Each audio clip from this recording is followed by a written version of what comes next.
Hi, everybody. All right, everybody. Oh no, we're live. We have to watch what we say now. That's right.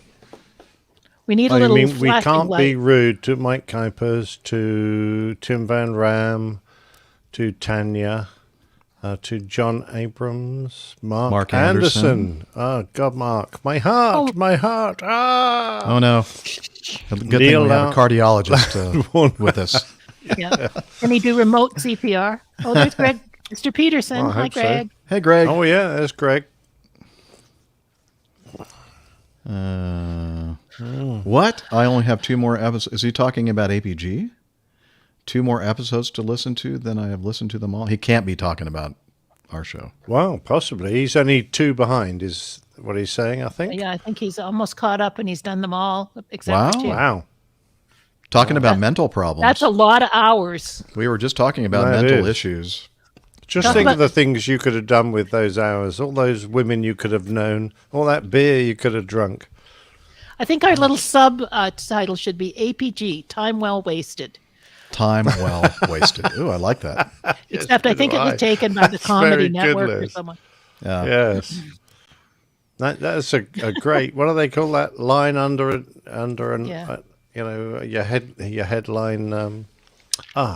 Yeah, Mark has the deep subtitle. No, not a subtitle. Ready to go. Yep. Now, he can just fly over. It wouldn't take that long. Would it? I mean, you'd probably be dead for an hour before you get there, but...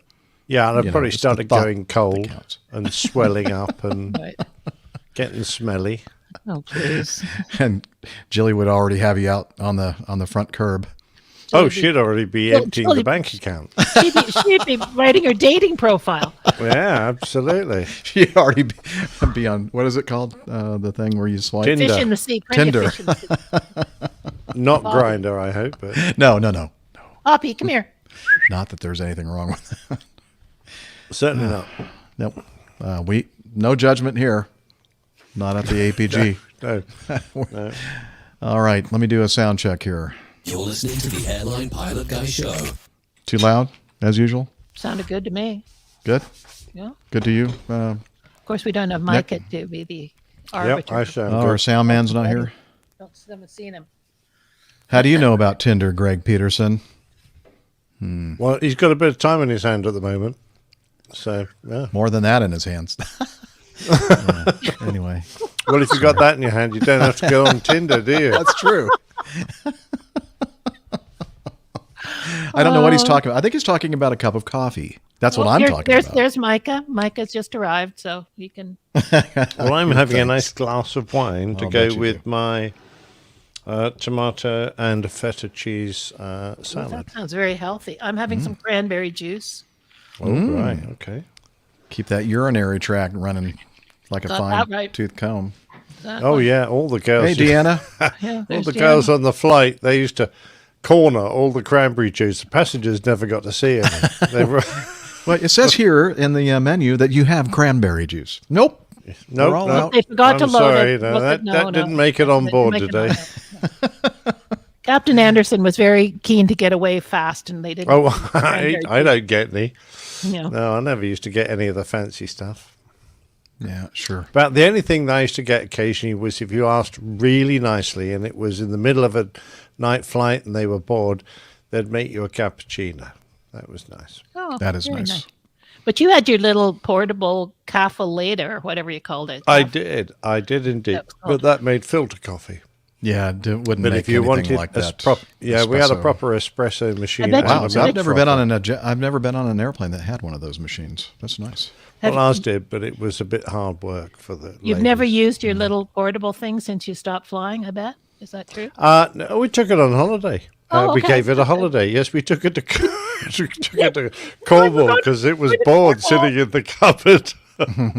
No, seriously, I wasn't convinced that this rental had a coffee grinder. Okay. So I took my own one and Dun, ground da. coffee beans with it. That's what Micah says. Levels are right on and wait, hang on. I know. That cannot be true. Someone's paid him to say that. Yeah, right. Wow. I don't know how we just don't touch anything. Stumbled on that. Don't touch anything. I'm not touching a thing. No. Keep those hands in sight. Yeah. Although I won't be able to No. hit sound effects and stuff like that. You want to do it? Do you want to do a sound check on clean feed? Yeah. Let's do it. I can hear you in both places. Your Hello? ears and Hang on. Stay on clean feed and go ahead. Yeah, got it. Yep, thank you. And now somebody say something in StreamYard. hello, Peter. Okay. Piper. Excellent. That's good there as well. So why am I hearing echoing now? You're not now Okay, no, I'm not now. That's right. because I had my mic open for clean feed. Okay. All Do you want to sound check on Radio Roger? Sure. Why not? Hey, Roger. Sound check. You're listening to the Airline Pilot Guy Show. The view from our side of the cockpit door. Okay. Actually, I didn't hear from Roger. That wasn't Roger. No. That was some voiceover bloke. Yes. In the Isle of Who Wight. was that, in fact? Yes, an English guy. What's his name? Music Radio Creative. Oh. Sounds English. Music Radio Isle of Wight. Right. Wow. Creative. I never. You weren't the first Englishman on the show, Nick. Well, that's fair enough. Let's see. This is who? Whoops. Come on. What? Where is your name? Hope Micah enjoys the plain tale tonight. It's a good plain tale, Nick. You enjoyed it? Oh yeah. I'm not going to give anything away, but when those guys had to get home, I couldn't believe they could make that long flight after I know. what they'd been through. Absolutely. Holy mackerel. Yeah. Yeah. I mean, you they were in such bad shape. That Exactly. 4 hours must have been like, Wow. I just can't imagine how you go through No, that. I can't either. I just when you said how long the flight was, I thought, okay, they're done for. Like there's going to be some dramatic landing at sea or something. Absolutely. Great finish, great ending. Oh, and when you great. see the picture of what it looked like, you go, whoa. Fabulous. Yeah. So are you like I haul super boxes. teasing the plane tail? We Is are. that what you're doing? We are. Yeah. Good Good job. Absolutely. I'm intrigued. I have not All listened right, to it okay, yet. Cool. So, okay. And thank so you, let me- Tim. 70th. Her Madge. Yeah. Yeah, as Queen. Exactly. All right, I'm gonna start Reaper recording. Everybody recording. Yeah. Everybody, all two of you. Yeah, I'm recording now. Okay. Neil's 4 hours of torture for a flight. They've been to Luton as well. Yes, it was right out. Oh. Ba-doom, bam. I was telling Nick I've been watching a British series. It's a reality series about policing in Luton. Oh, every country has its nasty areas. It just does not paint a good picture of Luton, I have to tell you. It's kind of sad, but anyway. No, I'd have a hard job painting a good picture of Luton. It's called 24 Hours in Custody. I'm amazed. Apparently in Britain, once they arrest someone, they only have 24 hours to lay a charge. That's not long to do all the investigation and everything. It's pretty interesting, actually. And what if after that 24 hours and they've let them out and they discover that, oh yeah, they were...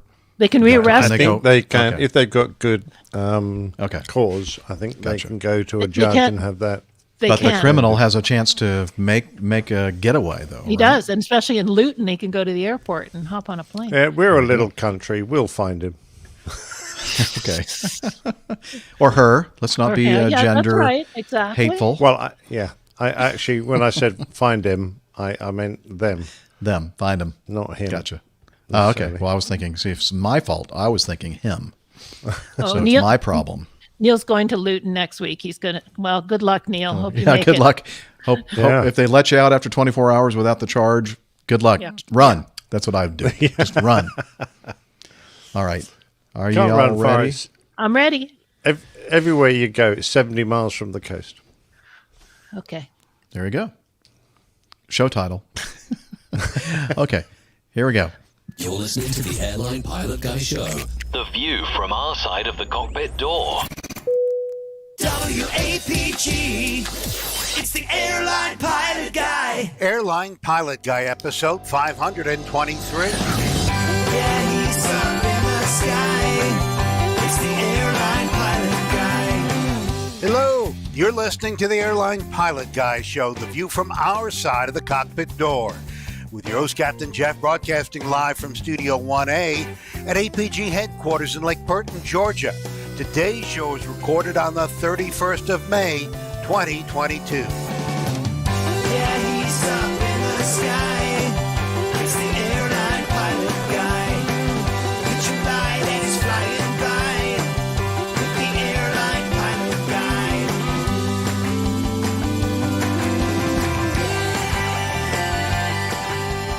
In today's episode, lightning causes extensive damage to a Jetstar 787. Two French fighters collide during an air show. More news, your feedback, and today's plane tale, the Eager Beavers. So get all settled in. Tray tables and seat backs in the upright and locked positions. Electronic devices powered on. I'm Radio Roger, and Flight 523 is ready for pushback.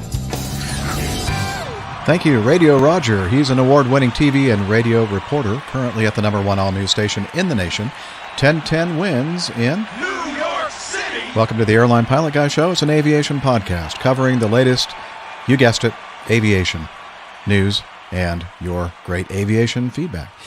I'm Captain Jeff, a pilot at a major legacy airline based in Atlanta, Georgia, and joining me from in Hartford, Hereford, and Hampshire. professional photographer, former RAF fighter pilot, retired Airbus A330, A340 captain for Virgin Atlantic Airways. It's Captain Nick. Good evening, Jeff. Thank you very much indeed, and congratulations, Your Majesty, for 70 years on the throne. I have to spend about an hour on the throne every morning, and I don't get any special celebrations. I knew that was going to that place. All right, and also joining us from our studio in Toronto, Ontario, Canada. It's a place to stand. Retired financier, an aviation enthusiast, spreadsheet master, and our producer-director, it's Liz Piper. Hi, everybody. Poppy making a guest appearance. Oh, hello, Poppy. Mm-hmm. Would you like speech? Yeah, she'd probably be more erudite than I am. But anyway, how is that master treating you? That's what I'd like to know. Yeah, Poppy confidential. Yeah, it's a bunch of poppycock. Looking good, though. All right. See you later, guys. All right. Well, cheers, don't go too Liz. far, though. Make sure you're telling me what to say and what to do. Thanks. Do you ever feel like a puppet, Jeff? I do. And let's talk some aviation news right now.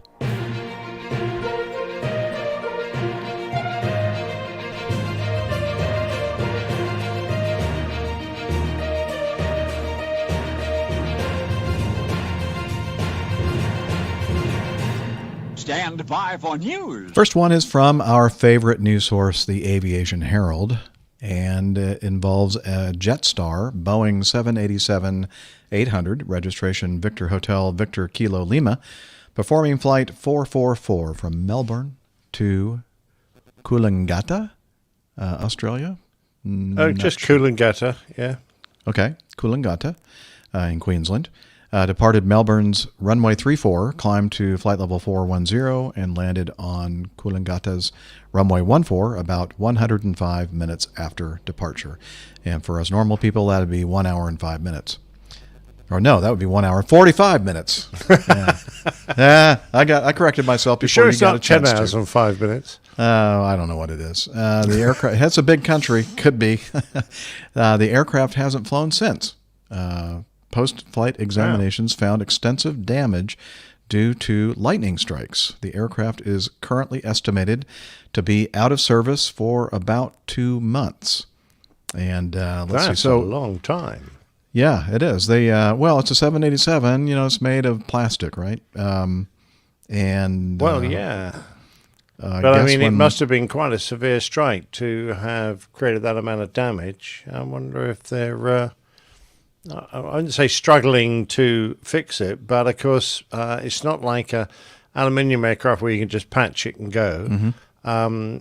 if it's gone through the copper mesh that goes on the outside of the carbon fiber, usually just embedded in it, then I don't know whether you have to replace whole panels or what, if it's been a significant strike. I'd be really interested to know if we have any Boeing engineers or Airbus, come to that, because very similar technology out there, who can explain, if we get a severe strike like this, what the repair technique is to repair that mesh that conducts the standard electricity around the skin, prevents it from entering the aircraft, basically creating a Faraday's cage around the aircraft and conducting the strike through the outside of the airframe and on back into wherever the lightning was headed. How they go about a big repair like that? I don't know. I mean, I'm not obviously an expert in carbon fiber construction and that kind of thing, but I thought that you'd have to actually put in like a whole new plug section and somehow get it into an autoclave or something. I don't know. Maybe some. Exactly. Oh, very good point, Liz. She's saying that your skills as an extreme ironer, you and Miami Rick together with your fancy irons, probably could take care of this situation pretty quickly. I think Neil's onto a good idea here. Chicken wire, PVA, and pencil shavings. What's PVA? What's that mean? That's a type of glue, white PVA glue. It's okay. I personally would use araldite or a similar epoxy resin, but I just bought a thing that they could use. It's a hot glue gun. There you go. That might help. That might be helpful. Perfect. We'll get some crafty people down there to fix the airplane with chicken wire and a glue gun. Yeah, pop that METAR up. And I highlighted the around the times that they were in each of these locations, Melbourne and Coolangatta. And obviously, it looks like the weather was a little bit more thunderstormy up at Coolangatta. I'm thinking up, maybe it's down. I'm not sure. Where is that in relation? It's up? Okay, Queensland's, up from Victoria. But, yeah. I know, I said up from Victoria. I don't see any sign of CBs. No, well, it says rain showers and light rain showers, but really no mention of thunderstorm activity. Mind you, the en route weather might have been, they might have had a front to go through or something. I think if you're an Australian, you'd probably say Coolangatta or something like that. Okay. Well, I'm not an Australian, but I'll let you fake it. What you're saying sounds very precise. Coolangatta? Proper. Coolangatta. I apologize. So maybe somebody out there knows something about how they would repair this. Micah seems to know something about this. Something similar happened in Africa, I believe, to an Ethiopian aircraft. They needed to move in a portable autoclave. Well, I never. All right. Well, and apart from that, it does remind us just how severe thunderstorms can become. And I hate to bring in the subject of global warming, but as the atmosphere has more energy in it, as the atmosphere warms up slightly, these storms can grow into megastorms, which can have bigger lightning strikes, stronger winds, more typhoons. More. What do you guys call it when you get a thunderstorm that produces one of those? A supercell or mega. Something cyclonic mesocellemia. Nah. Yeah. And they We're going green. We're going green. There you go. We need to go greener. Take care of the lightning. Going green. Oops, no, that's the wrong one. Yeah. A tornado. Go around. If there's lightning, go around. Is that a GR4 tornado or a ADV? I don't know what the heck you're talking about, but the RAF. But even just like regular run of the mill before global warming kind of thunderstorm can produce lightning that can do damage like that too. Yeah. That's right. Okay. Let's move on to this sent in from, I don't know, I've never heard of this guy. Nigel Demary. Nigel Demary. Of course, if we're joking. It's Nigel Demary. He said, just in case you haven't seen this, two, is it Raphael? Yeah, that's right, Raphael. Fighters collide during air show. I thought he was one of the Teenage Mutant Ninja Turtles. He probably was as well. Okay. They collided, two of them, midair during an air display at the Cognac Air Show. Oh, in the cognac. southwest of Well, Cognac. that'll be the reason. They had a bit too much cognac with their lunch, I suspect. I wonder if this has anything to do with that shipment that was stolen. Yeah. Yes, These two guys Good may memory. have had something to do with it. Absolutely brilliant. Well done. Yeah, The two I'm aircraft sure it belong did. to the Vantour Bravo tactical display team of the 30th Fighter Wing. The wing had just won the Silver Tiger Award for the best display at the NATO Tiger meet in 2022 in Araxos, Greece. I have no idea. Arachos. Rogue Spartan, the leader, also won the Best Tiger Aircraft Award for its livery. During their tactical presentation, the two Rafales from the 30th, I think I'm getting worse every time I try to pronounce it, so I'm just going to stop. Two R jets from the 30th Fighter Wing touched each other in flight. Naughty. Yeah, let's see. One of them lost a piece of its tail fin, which damaged the roof of a house during its fall. A picture shared on social media, I don't have any pictures, by the way, on social media shows that the top of the Rogue Spartan fin was severed. This part includes several sensors of the Rafale's Spectra electronic suite, including the missile launch detection system, whose optronic is visible. Ooh, that's embarrassing. It was recovered in the village of Jansac-la-Palud, 9 kilometers, 5.6 miles east of Cognac. Other pictures seem to indicate that the leader's left wingtip missile pylon and the wingman's right canard were damaged, though the French Air and Space Force have not yet confirmed this. The two pilots managed to land safely. No injuries were reported. The French Investigation Bureau for Aviation Safety, BEA, opened an investigation to identify the causes of this incident. So, yeah, I hadn't heard about this, and wonder if they have any that'd be cool if they had video of them flying and touching and flying. It would. Yeah. I'd love to see it, Yeah. to see what maneuver they were performing. Not that it really matters when you've got two aircraft, or some of the formation teams have 7, 9, 5, 4, 3, 2, 1. But you're dashing around very close to each other, and of course we've seen those amazing videos from the Blue Angels where they are literally overlapping. I mean, they might have a little bit of vertical separation, but flying formation aerobatics 3-4 feet away is not uncommon amongst formation teams. It requires a great deal of skill, but sometimes if there's a little bit of turbulence around, or it doesn't take much just to jog your elbow. Sometimes if you're trying to ease a bit of cramp or whatever the reason, it's very easy to get a bit too close and end up dinking. Traditionally, most teams put it down to bird strikes. They say, we've had a bird strike, so Yeah. we're going to have to repair the airplanes, and everyone goes, yeah, okay. Yeah, well, I heard you say that, but I was also searching as well, Liz, and I found maybe the same video. So I'm going to quickly We got one. download Brilliant. it, and I'm going to go over. I shall sit back here. with my glass of wine. Okay, you do that. Your cognac. No, that's not wine. But if you have cognac, I suggest that you get it out for this occasion. Let's see, share video file, and let me see if I can find it. Videos, and okay, and open, and here it is. Add to stream. Ooh, kind of noisy. Okay, two Rafale fighters collide midair.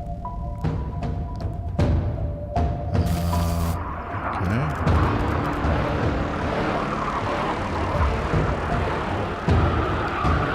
terrifying moment caught on camera. They're close. They're like close trail. Probe launched after aircraft's tail is severed. That doesn't look unusual at all to me right there. Oh, I guess that wasn't it. Oh, I love this music. Elephant march walk. The midair mishap happened at the Cognac Chateaubriand military base. We're watching these fighter jets just kind of mostly follow each other in close trail and maybe tight echelon or something. I don't know. Why don't you give some commentary here, Nick? Okay, well, we're looking at the bit that fell off. We haven't actually seen the moment they touched, but that's a nice-looking hunk of fin. Oh, just thanks for noticing.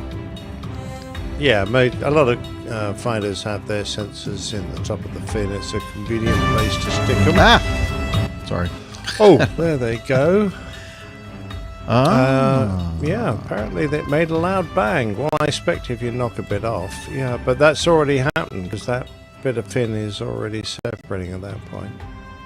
Well, it's probably not in chronological order. It doesn't look like he's actually got the moment.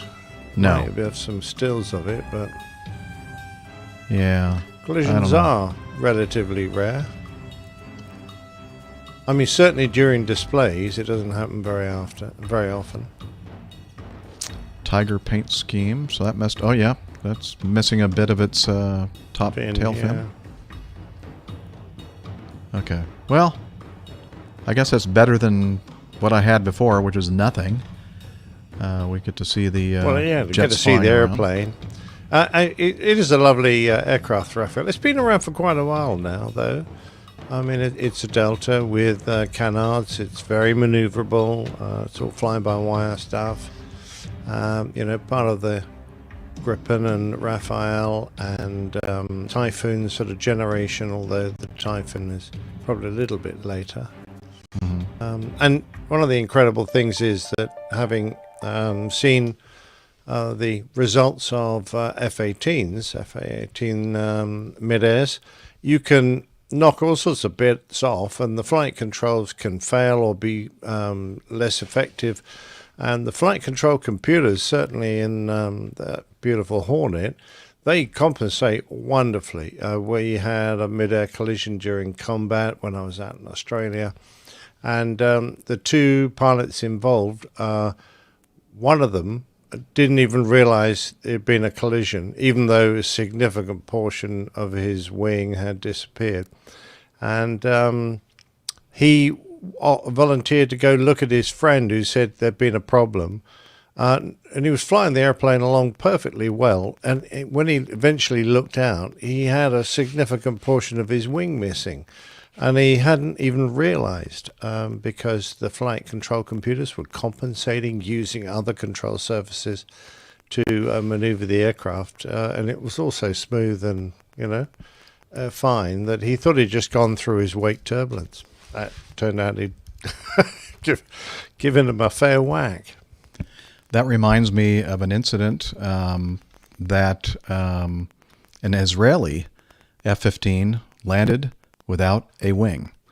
Oh, yes, the F-15, yeah. Yeah. Let's see if I can get here, I'll share this shot. While you're sharing that, iHall Boxes thinks it's a Rafale, not a Raphael. Okay, I think he's right. Raphael, because there's no Raphael, there's just F-A-L-E. Okay, let's see here. I'm going to share this tab, and you can see this picture of this Israeli Neil, it F-15. was McDonnell Douglas construction. Don't you dare say that. Now, kids, let's not fight, please. StreamYard, share screen, Chrome tab, boom, boom. There we go. Oh, no, I still have to do something. There we go. Go back to StreamYard and then click on. I know, isn't it wonderful? This is great radio. Boom. Oh, well, someone photoshopped the wing out. I think this is a real picture. Yeah. Yeah, I mean, as you mentioned in the other instances of losing a portion of the wing, or in this case, the entire wing, just the power of the engines and also the advanced digital flight control systems were able to compensate for the loss of the wing. Now, I wouldn't imagine you'd want to go into combat like this, but No, but you better bring it back. And I suspect they landed fairly fast. yes, Because as soon as you try to slow down like that, eventually you'd run out of control authority. Yeah. But if you keep the speed up and find a long enough runway, you're probably going to be all right. I agree. I agree. Amazing, isn't it? Absolutely. It is amazing. It is amazing. All right, I'm going to stop screen sharing. Okay. Anything else to be said about the two fighter jets? Just I'm glad that there was nobody injured, and they didn't lose the aircraft. It's just a possible what's the word I'm looking for? Something that happens when you do that kind of a job. Occasionally you dink. Well, sorry about that. Yeah, but I just love this music. Can we hear it again? Yeah, I'm wondering, what do they use to film this? All those bits of fleck around. Yeah, I was going to say they should probably clean the lens next time. Yeah. After all, if you're looking for bits falling off the airplane, that's just what they all look like. It looks like they're shattered into 1,000 bunch pieces. of carbon fiber just flying out of Yeah, I mean, that's what it looks like in Formula One when these cars crash. Just like tiny little pieces of carbon fiber everywhere. Sorry, man, Micah, we're scaring him. He goes, no, not again. It's far too terrifying. And it should be a TOO. Of course, he's probably using his dictation thing. So Siri doesn't know you meant the TOO. All right, let's move on to this next one, which I'm sure is just as terrifying. In fact, it's a Terra Air. I don't make this up. TARA, Terra Air, or Tara Air, if you prefer, de Havilland DHC 6-300 Twin Otter, registration 9 November Alpha Echo Tango, performing a flight from Pokhara to Jomsom, Nepal, with 19 passengers and 3 crew, was en route at 13,000 feet, about 16 nautical miles south of Jomsom, about to enter the valley for the approach into Jomsom near Leet Pass when the aircraft disappeared from radar. A search including 2 helicopters was underway, but hampered by poor visibility in the area near Leet, Nepal, where the aircraft is assumed to have crashed. Now, when they're writing this, they didn't realize that indeed it had crashed, and they did find the wreckage on the side of the mountain. And Liz, you can show that if you'd like. Okay. There's the accident scene taken by an Army, probably an Army helicopter, up against the side of this very steep mountain wall. Let's see, the CAA Nepal reported last contact with the aircraft had been 10:07 local time near God Pani. Approaching Leet Pass, no further contact occurred. Later that day, the CAA reported that an ELT signal has been located near Kaibang. And anyway, we're showing on the video a Google Earth image of that very mountainous terrain. Obviously, Nepal, near Mount Everest and all that kind of stuff, I'm sure. And wouldn't that be in the same area? Yeah, I'm showing my geographic. Well, I don't know where these places are, so yeah, I can't actually orientate myself. But they got to be the Himalayas, right? Not that familiar. That oh, mountain yeah, range. definitely. So you can see the last radar returns, and then in the upper left-hand corner, or not corner, but the upper left-hand side, circling where they think the approximate final position was. And they don't really give... let's see, the airline reported before departure the aircraft weather conditions were checked, and it was known that Leet Pass was covered with clouds. 2 aircraft were scheduled to fly. The flights planned to depart at 6:15, therefore departed late at 9:55 after the weather had improved. The other aircraft flying 3 minutes ahead of the crashed one. This aircraft landed in Jomsom. The crash was about 5 minutes from landing. Okay, so it looks like the weather was kind of scoshy. And yeah, I'd say so. The first aircraft made it, and the second one did not. No, which is a bit of a worry, but sometimes this weather, when it's blowing around mountains, clouds can form very quickly. They can disappear equally quickly, and it may be just a matter of rolling the dice to see whether you can find a clear path through or not. But you take your life into your hands when you're flying amongst this kind of terrain when the weather isn't brilliant, because there are not a lot of escape routes, and if you end up going into cloud, losing sight of the ground, there's not a lot you can do except climb and hope. And I don't know if that's their general technique. In a fighter jet, when we did this, we know we had heaps of energy. We could convert very quickly into altitude to get you clear and up above the safety altitude. But the safety altitude is so high in this kind of terrain, you've got to climb for a long time to get above. And it may have been what they were trying to do. They lost sight of the ground in the valley and then started climbing and hit the side of the hill just because they couldn't get the angle of climb they needed to clear the terrain. Yeah, I mean it's a twin otter, so it's not going to have that same kind of performance as a fighter jet would have. Yeah. No. So it's a Canadian plane too. That's probably, I would say, one of the primary causes of the accident. No, I'm just kidding. Of course, it's a great airplane. No, absolutely, yeah. And what's more, it can turn well. It's got the kind of performance you would want, the kind of ability to get into these tight spaces. But those narrow valleys look very narrow. So if you were to go into your mic in the middle of one, you really would be on a hiding to nothing to get out of it. Yep.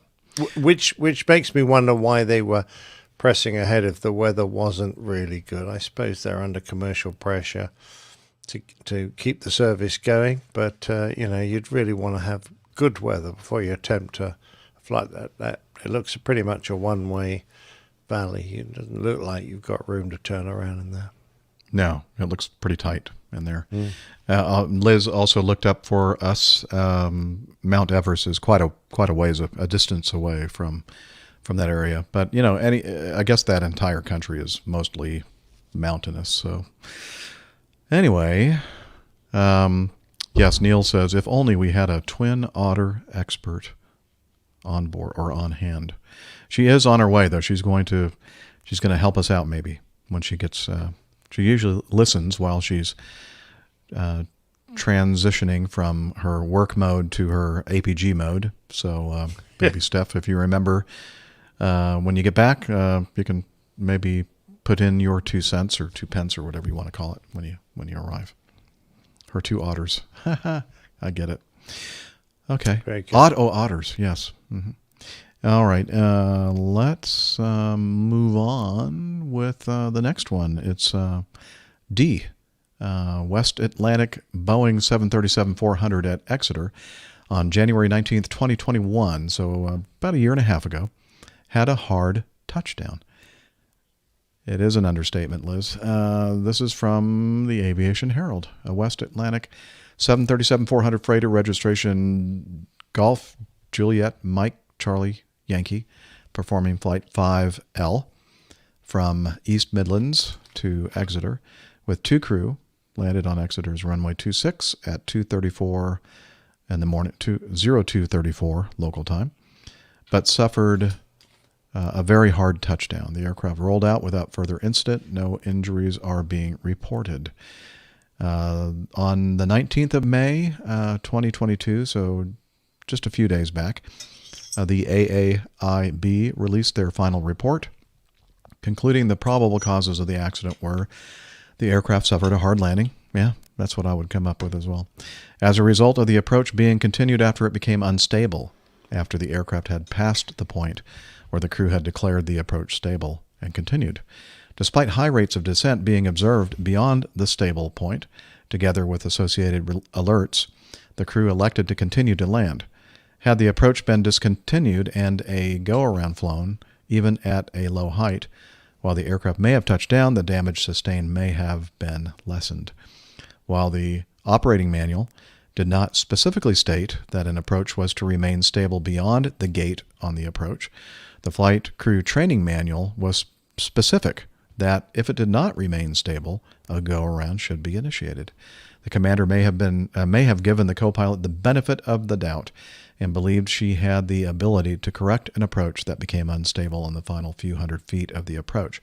However, had there been any doubt, a go-around should be expected. And I just have to do this. You can always go around. And then you're not going to be in a final report of the Air Accidents Investigation Branch. Very much so. Now, if you get into the details here, or maybe Nick, if you know a little bit more and have read on, there during this last 500 feet, I think the sink rate call out from the enhanced ground proximity warning system. They got 3, I think.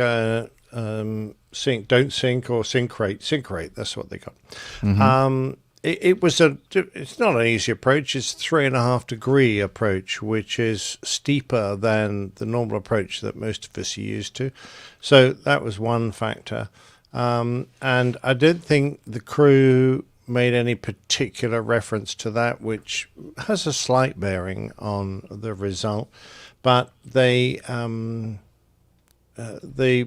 first officer flying the approach got the aircraft just a little bit high, and we're not talking far from the runway when you're only at 500 feet. You haven't got much to do to correct an error on the ILS, because as you get closer to the origin of the ILS aerials, much smaller corrections are required to correct for what appears to be quite a large deviation in the needles. We're all familiar with that. When you're a long way away, you need a big correction to get back on the glide path or whatever.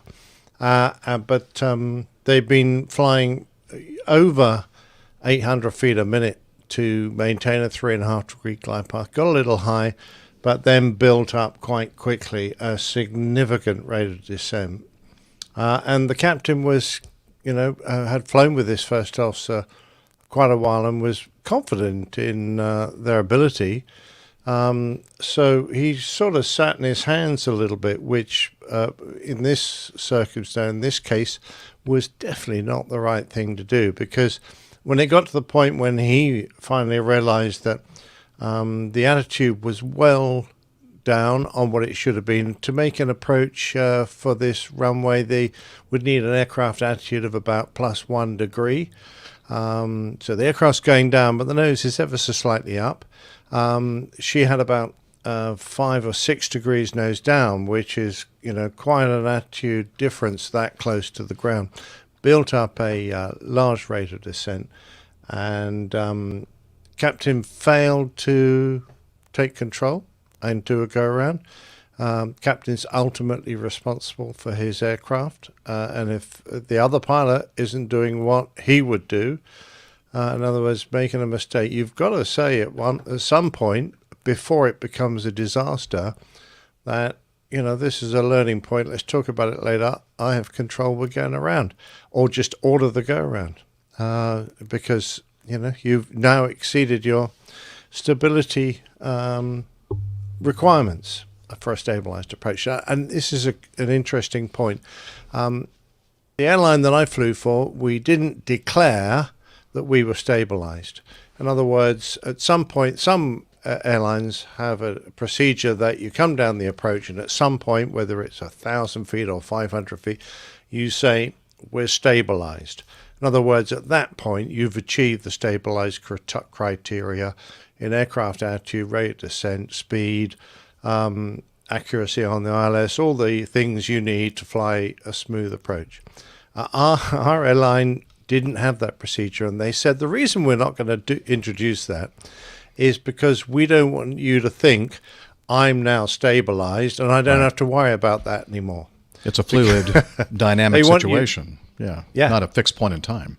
No, exactly right, Jeff. So they said, don't do that. Just make sure you remain within the stabilized criteria throughout the entirety of your approach. And this airline didn't adopt that procedure. They declared they were stabilized. And then when they destabilized after that point, you've got that mental, but we've done the stabilized thing. We don't have to worry about those parameters anymore. That's not the case. So, yeah, they had a lot of rated ascent, and they they didn't do much about it when it came, or enough. When it came to the landing, and landed very, very firmly. My airline is the same way. It's not a fixed point in time. We don't call out stabilized approach. Although there are times when I mention, like if we're passing a certain altitude and I say stabilized, but it's not to be interpreted as, okay, now we're good. So no matter what happens now, we're going to continue to try to land the thing. Yeah, but, a lot of airlines treat that as a sort of a tick box. Yeah, you've got to tick the stabilized criteria. Right. But the problem is, you're quite right, and I've already said it. Once you're past that point, you tend then to forget about stabilized because we ticked that box a while ago. Right. Whereas obviously this wasn't the situation here. Someone's mentioned, could it have been fatigue? It was an approach being made at night. In fact, I think it was in the wee hours of the morning. Yeah, 2:30 in the morning. Yeah, absolutely. And yes, of course, fatigue always plays a part. I don't know how many sectors they've flown before. If it was their first, then no, not so much. But yeah, fatigue always plays a part. But I think when you're fatigued, I tended to be extra cautious. I was kind of aware I was fatigued. So, and it took me longer to make decisions and longer to assess things. But what I did was err on the side of caution because I knew I was fatigued, not press with an approach that was obviously actually getting worse all the time, and led to a lot of damage to the aircraft. But that was just me. I mean, fatigue can affect you in your entire decision-making process, and so it's quite likely that you would perhaps be slow or not realize what's happening to the aircraft.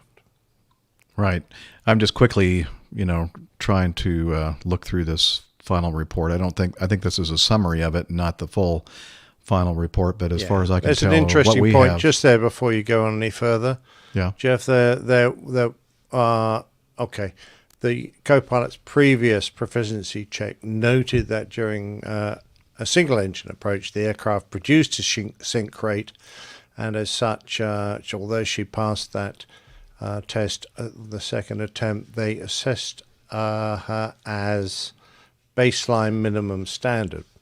Now, there is a question about how much information should be passed on to the captains that fly with pilots who might be in that situation. In other words, they have an area of weakness. And generally speaking, line captains know nothing about a pilot's previous assessments. you just have to assume that they're fully qualified. Yeah, they've been assessed as and passed, so they've met the standard.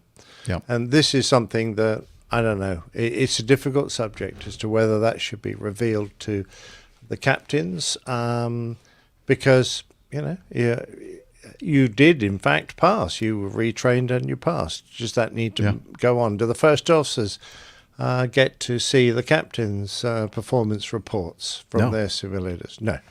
So, yeah. But it would sometimes, if you've got a first officer who is having a few problems, then normally you'd fly them with a training captain who does have access to training records until they're completely satisfied that they've met the standard.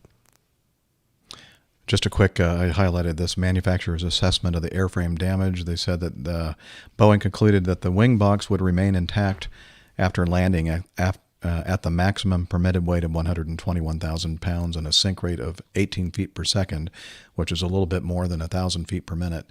The manufacturer reviewed the recorded data for this airplane and this incident and assessed that the landing occurred with a mass of approximately 16,700 pounds, so below the max weight, and a sink rate of 24 feet per second, which is 1,440 feet per minute.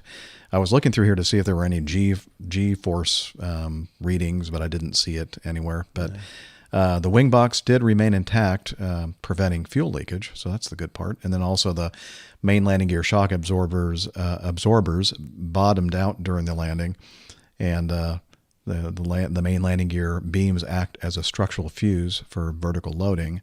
Correspondingly, the drag strut bolts act as a fuse for drag loading. So I guess those will shear as well to kind of help prevent major damage to the structure. But after the wing box, though, as we saw in some of the photos that Liz was presenting, definitely a hard touchdown for sure. And that airplane's not going to fly again. Not almost certainly not. Neil is asking in our live audience, it would be interesting to have a discussion about glide slopes to us non-pilots. 2, 3, or even 5 degrees doesn't sound like much, but the difference clearly matters. And yeah, you're right. It doesn't sound like, what's the difference between a normal standard glide slope or glide path is 3 degrees. Sometimes you'll see 3.1, 3.2, whatever. But when you start getting up into the 3.5 range, now it's a much steeper glide path. And I forgot what the glide path is, the glide slope into the London City Airport. But it's pretty, it's almost double. It's like close to 6 degrees, isn't it? 5 degrees? I don't know. I quite honestly, I've never flown in there. But it is significant such that I think most airlines it's a captain's only landing, and you have to be specially qualified. So you have to go through a specific training course just to do that approach. Yeah. Okay. Well, while Liz does a little bit of research on the glide path angle of London City, 5.5. I thought it was pretty high. Yes, 5.5 degrees. That's really significant. And but again, you'd when you notice it hugely in the flight deck, because instead of looking a nice angle down the runway, you'd be looking at a runway that's like that.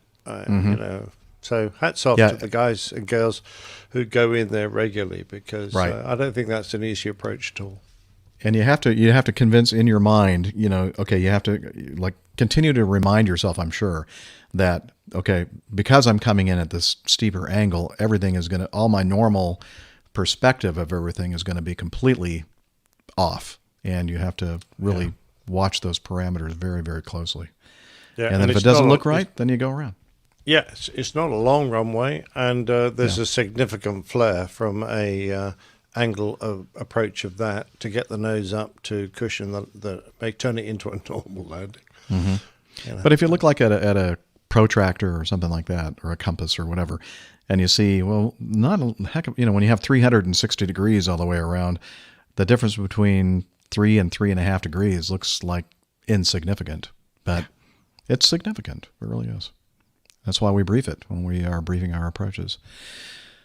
All right. And perhaps maybe the captain or somebody should have briefed that if they get a call out of sink rate below 500 feet, we should probably go around and give it another shot. That's a bit of a giveaway, really.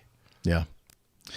All right. Next item is E, report KLM Boeing 737-800, registration Papa Hotel Bravo X-Ray Golf, performing flight 1797 from Amsterdam to Munich with 7 crew, captain, first officer under monitoring, and a safety pilot in the cockpit. Okay. And so 3 flight deck crew members, and then I guess 4 cabin attendants, and 182 passengers. Was taxiing for departure from runway 9. This is back in 2018, by the way. Beginning of the runway. Taxiway November 5, 3,460 meters, or 11,350 feet takeoff distance available, when air traffic control queried whether they could also depart from November 4, which is 2,460 meters, or 8,070 feet takeoff distance available. So that's maybe maybe 75% of the distance they have full length from November 5. The crew declined, and then the takeoff data were entered into their FMS. While taxiing to intersection November 5, winds changed sufficiently so that the crew could accept November 4. The aircraft entered the runway at taxiway November 4, the shorter runway distance, commenced takeoff and became airborne just about 176 meters or 570 feet short of the runway end. The aircraft climbed out to safety and continued to Munich for a landing without further incident. The Dutch safety board, I'm not going to try to pronounce that word, despite the fact that there was a failure to achieve the predicted performance during takeoff, the involved flight crew did not file an air safety report. Nobody's going to find out.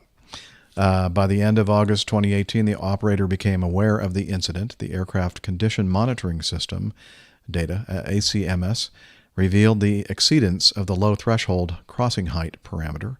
Although the incident was captured by the Flight Data Monitoring Program a few days after its occurrence, the incident was believed to be invalid, as many events are. It was put aside for further analysis. The analysis took place in the last week of August and showed the incident to be valid. This occurrence was consequently classified as a serious incident. So they started really getting into this. So again, the crew, they had prepared for a November 5 intersection takeoff, which was the 11,000 some odd feet. They were not able to comply initially with air traffic control's request for a November 4 intersection due to performance requirements. Having heard new wind information, they reconsidered and determined that November 4 was possible, and that would reduce the delay.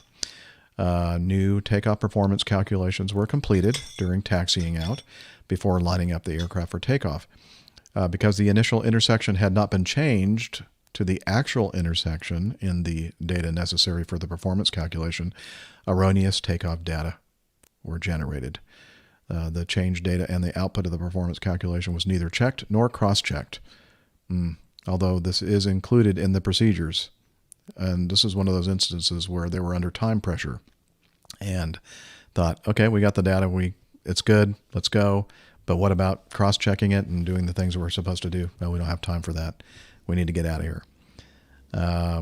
Operators' procedures do not require the aircraft to be stopped when new takeoff performance calculations have to be made during taxiing out. Some other operators do have included this requirement in their procedures. The erroneous takeoff data, performance data resulted in an effective runway length that was 1,034 meters less than the length used for the calculation. Ugh. That's what, 3,000 some odd feet? In case of an aborted takeoff at V1, this is why this was a serious incident. If they had aborted the takeoff at V1, the velocity, the decision speed, the aircraft would not have been able to stop on the runway. In the event of an engine failure after V1, there would have been insufficient runway length remaining to accelerate the aircraft to minimum V2 speed. This all resulted in reduced safety margins during takeoff. Thankfully, nothing went wrong. They didn't have to abort. So, no harm, no foul, except that this was a serious mistake made by the crew.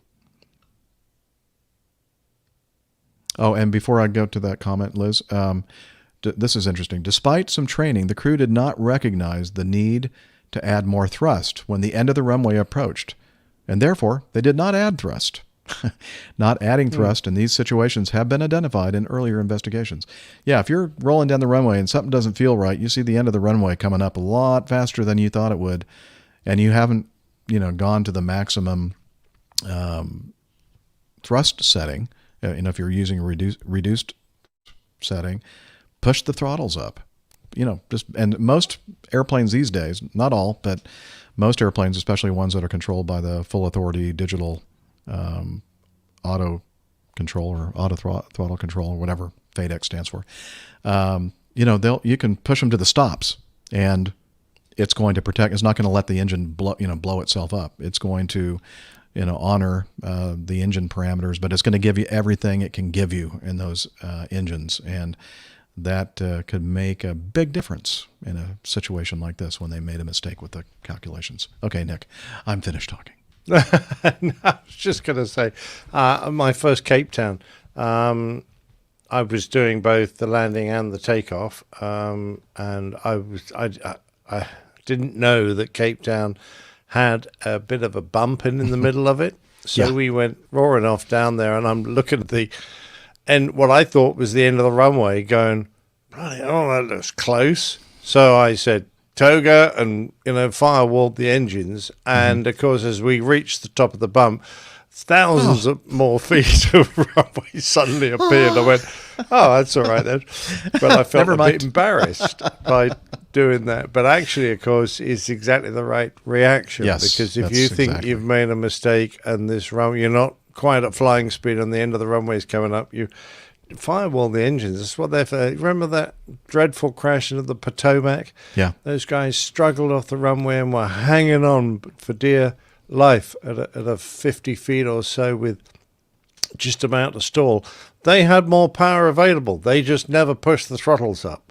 No. And, I always think, oh, what a dreadful mistake to make. So, that was always it been in the back of my mind. This is an interesting one, I thought, Jeff, because we have been through so many iterations in my old company of how to sort out performance. What happens if you get a runway change or a takeoff position change during the taxi out, and how do you deal with this problem of, right, we sat there back at the gate and carefully worked out our performance figures. We double checked the figures. You watched me put them in. You double checked it as we, so we're check. Now on the taxiway, one of us is trying to drive the airplane and do the RT. The other one is now trying to recalculate and do the figures and feed it in the box. And then you've got to hand over control and do a complete check through. In the meantime, you've accepted an earlier takeoff position, which is going to give you an expedited departure. So now you have actually less time to accomplish this vital task. And that's the trap that this crew, I think, fell into. They should have just stuck with their old plan. Things would have been fine. But they accepted a different situation, gave them less time. They put themselves under a time pressure they didn't need to. And as a result, a mistake was made. So, yes, very sad. Now, to talk about, like firewalling, in the airplanes that I had flown previously that did not have those electronic engine controls to protect the engine, it doesn't matter. I mean, if you feel like you need that extra thrust, and it's warranted, you just push it up, and you may end up, torching or cooking the engine, over-jumping the engine, and causing a lot of very expensive damage.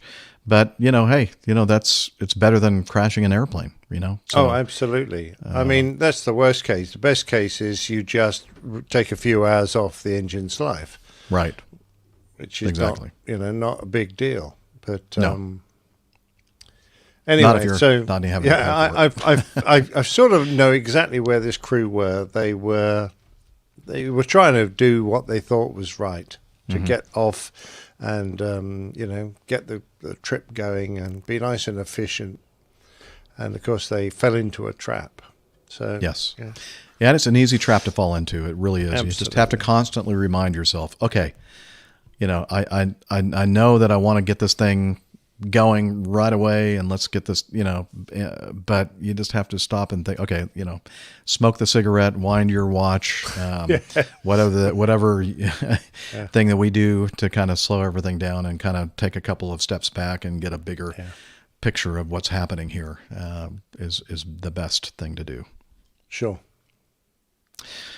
All right. And this is good news. The Ukrainian President Volodymyr Zelensky says he wants to see a partially built AN Antonov 225 finished to replace the one destroyed in fighting in Hostomel earlier in the war with Russia. It will cost about $800 million to finish the second aircraft, which has been stored in good condition since getting to about 70% completion in 1994. In a speech to students, Zelensky suggested the country can't afford not to build the aircraft. But in this case, it's not a matter of money, it's a matter of ambition. he told the students. This is a question of the image of our country and all the excellent professional pilots who died in this war. He didn't offer any details on how Ukraine would come up with the money, although I think he did mention at the beginning of this conflict that he was going to send Russia the bill for for repairing the one that they destroyed. Yeah. Good luck in getting any money from them. But anyway, presumably it's a post-war project aimed at boosting national pride and honoring the pilots who have served in the war. How many pilots gave their lives to bring everything there, from weapons to water, and how many wounded they took from there, he said. A large number of these people died heroically. To build a Mira for the sake of the memory of heroes is the right state position. And it's the right decision for all of us aviation geeks that would love to see this thing completed and another AN-225 flying around the world. What a statement that would make. Absolutely. I just know so many enthusiasts who would, give their right arm to get out and see one, knowing that the biggest aircraft in the world had been destroyed. It was a tragedy, and knowing that it might come back again in a reincarnated would be fantastic. It would be awesome, and hopefully it'll happen. Yeah. Okay. Well, that's it for our news. It's time for Getting to Know Us. And just a quick mention that we are expecting Dr. Steph to join us at some point. And when she does, we'll have her get all caught up with us, or get us all caught up with her. But in the meantime, we're going to talk to Captain Nick and see what he has been up to since our last episode recording, which was last Wednesday? So not quite a week ago. That's right. Yes. Yeah. Not a huge amount. Didn't seem that long. Time has passed. No, Yeah. It seems not. We're coming up to celebrate the 70th anniversary of our Queen coming to the throne in the United Kingdom. So the Jubilee is right upon us, really, day after tomorrow. But whilst I'm very excited about that, we're going to have a street party just outside, and we'll all be, eating and drinking and enjoying ourselves in, a festive spirit. Much more important, tomorrow is Apple Studio Display Day. Yay! Celebrated yay! across the world. Yes. So marvelous. I've been waiting many, many weeks to complete the Apple Studio computer system that I have. So I have a new Apple Studio computer in front of me, and I have been waiting for the display to arrive. So I've got some tatty old LG that I'm currently working on, but the proper display will be arriving tomorrow, so can't wait for that. Hey, just out of curiosity, how's that machine performing? Do you notice a big difference or not? In some respects, yes. In many respects, not. So I'm just going, I wonder if what I can do to, perhaps I haven't got the right drive attached, that sort of thing. I know I have a slight problem with this drive powering down. Well, not powering down, going to sleep. And then trying to wake it up every time that I want to do something is turning to be a pain. But if I could work out how to get that to run a bit more efficiently, that would be great. But it is a great piece of kit, but I think the software I use needs to be written so that we can use the full capability of these fantastic machines. So I don't think they've quite modified their software so it can use all the cores that are available. But that will, I'm sure that will come around. In the meantime, bowling continues, and I've done plenty of that. And so far, I've had a pretty good season. So I start falling at fences a bit later on in the season. Normally, the first few rounds of most of the competitions are usually okay. It's when the chaff gets culled, and you end up playing all the good players. That's the hard time. Yeah, that's when you choke, huh? Exactly, I do. Indeed, I do choke. Now, I just, by the by, had Liz point out a lovely message to me this very morning from a lady. Wait a minute. She gives you lovely messages? She does all the time. And doesn't She never does to me. No, they're never lovely. Jeff, really? No, I'm just kidding. No, I know. I'm just kidding. She's giving me a ration. Yeah, I would expect so. So I don't know how many of you will recall the plane tale I did about the U.S. Navy band and the tragic crash that they had many years ago now, back in the 60s, in Rio de Janeiro, when they were on a tour supporting President Eisenhower on a goodwill mission to South America.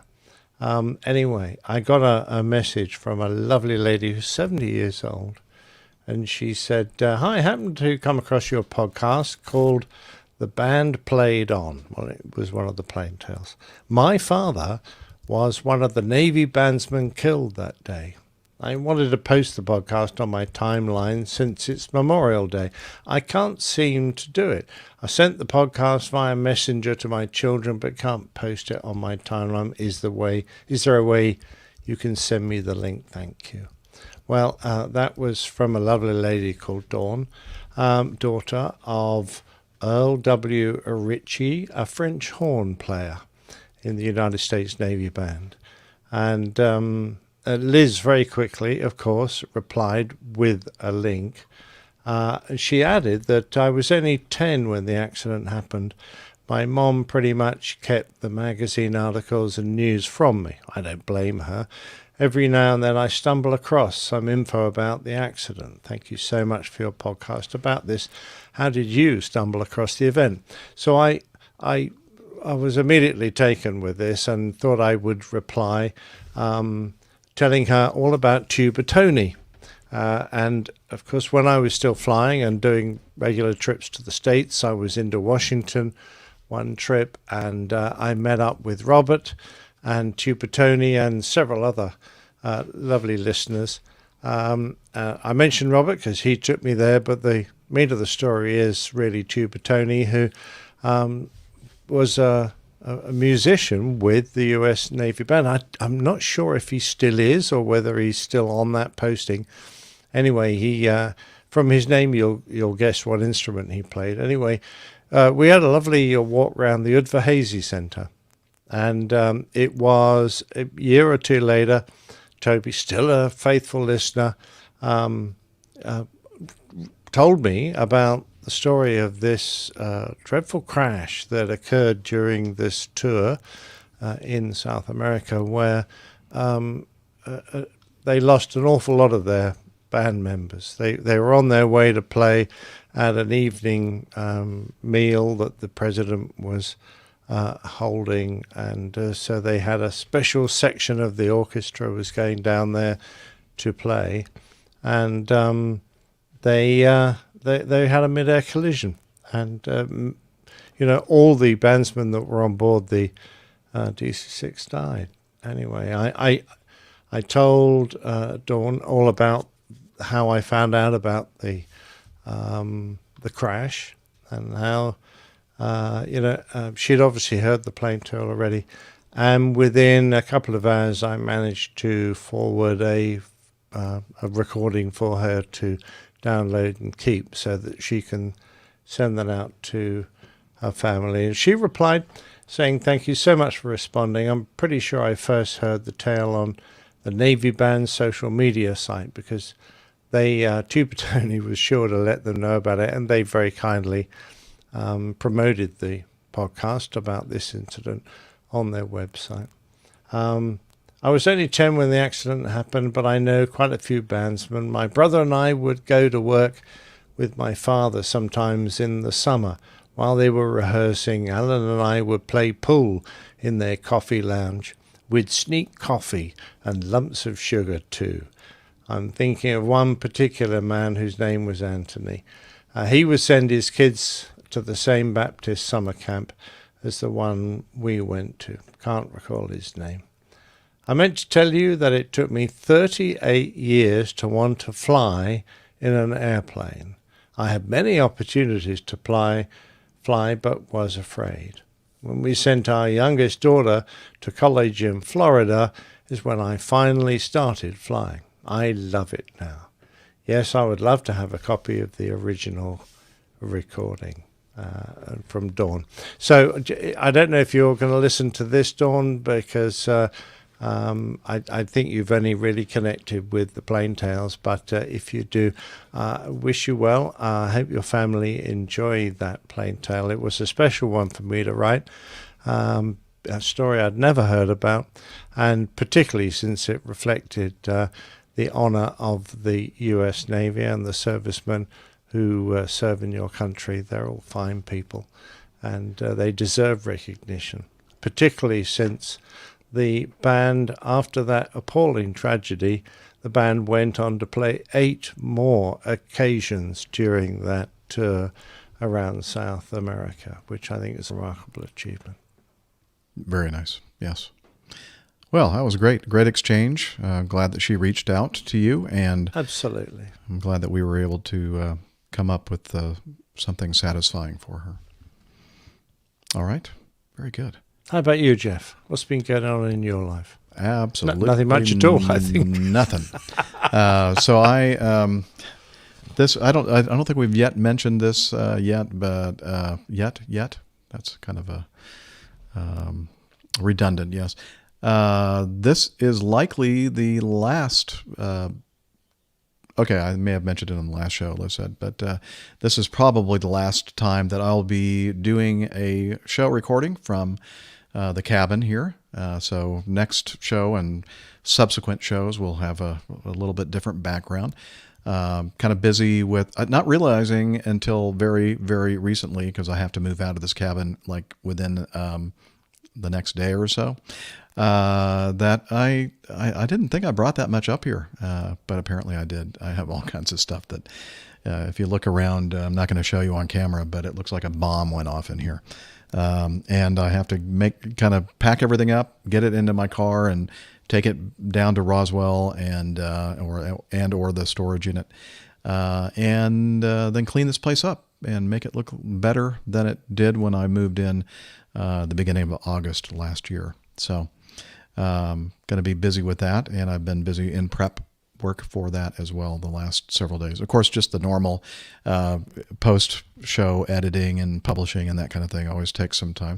And I did, yes, thank you, Liz. I did some special singing on, I sang on Saturday for the vigil, and then Sunday morning at the 9, and then at 12:15 was a special mass for one of the 4 new priests in the Atlanta Archdiocese, and one of them was our Deacon Avery, a young man who just became a priest, who's now Father Avery, and he, for his special mass, wanted the choir to sing, and he only asked for one thing, and it was Tallis is the English composer, and the work is called "If Ye Love Me," and we sang that during the presentation as he prepared the altar for communion, and it was beautiful. I think we did a really, really nice job in singing that special piece for him. So it was a very special day of singing. And then, so that's what I did on Sunday.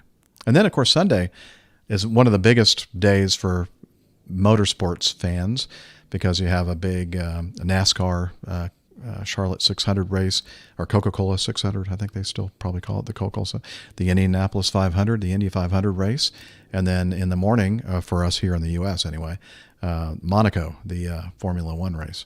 So it's like a triple crown for motorsports on that day, and I didn't get to see any of it in real time. I only caught some of the highlights of the various races because not only busy singing and involved in the church, but I also helped out my choir director. She followed me to the airport because her husband was coming back from a 2-week trip from Italy, and she wasn't sure about exactly where to go to pick him up. And anyway, so yeah, no, that's not true, Liz. She said, "You're really good at telling people where to go." So I spent the afternoon basically just kind of making sure she knew where to go and where to pick up her husband and that kind of thing. So Got back to the cabin kind of late Sunday night, but it was a very, very great day. It was a great day. And here we are, recording again.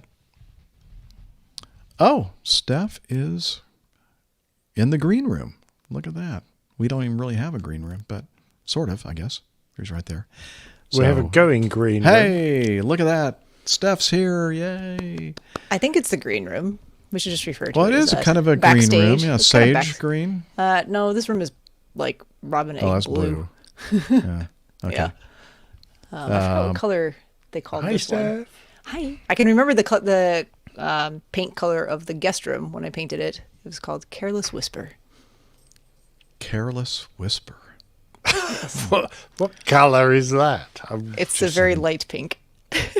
Like pale almost pink. you can't tell it's You know, pink. they could just like a call beige it pale pink. They could, but you'd- Careless Whisper got my attention and I bought it. And then I remembered Fair it. enough. Ooh, that's Fair sexy. enough. Very George Michael. I don't know. Yeah, what have you been up to, Steph, since you just now joined us? Yeah, today I was working a lot. Mm-hmm. Sorry for my tardiness. I had a very long day still. Mm-hmm. Still kind of playing catch up from when we had some equipment issues Oh, yeah. previous week or two ago. We're still, kind of overbooking a little bit in an attempt to not make people wait too long for their procedures that they've been anticipating and wanting to get done. So it just, it wasn't bad today. It just was a little longer than I usually plan on. It was good. I heard you guys talking about some of that.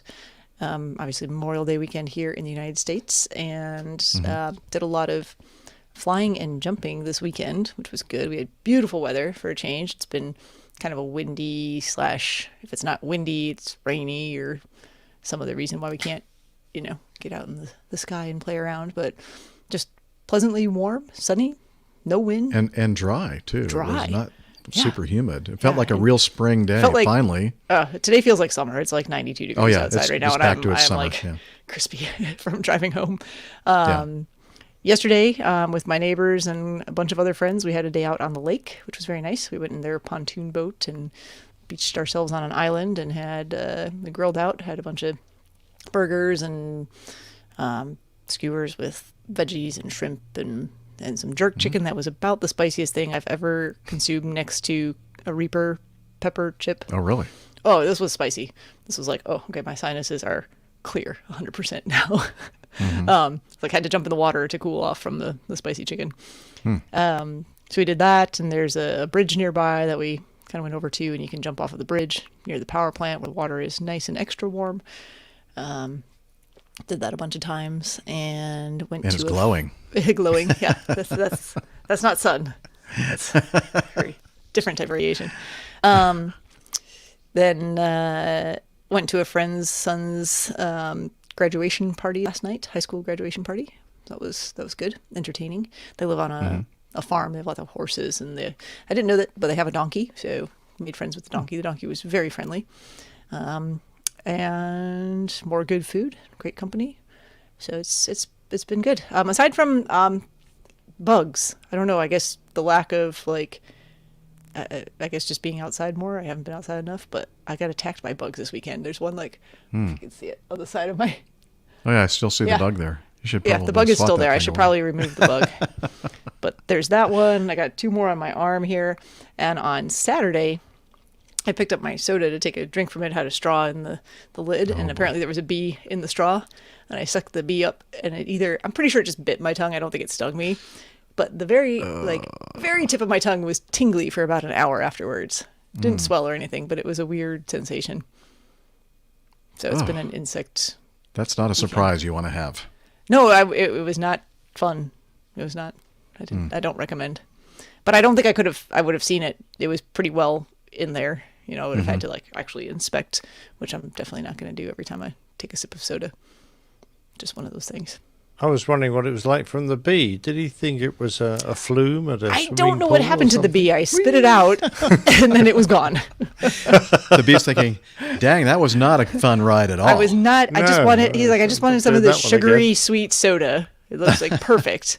And then next thing I know, yep, just like Ow. that. Oh, good job he didn't swallow it.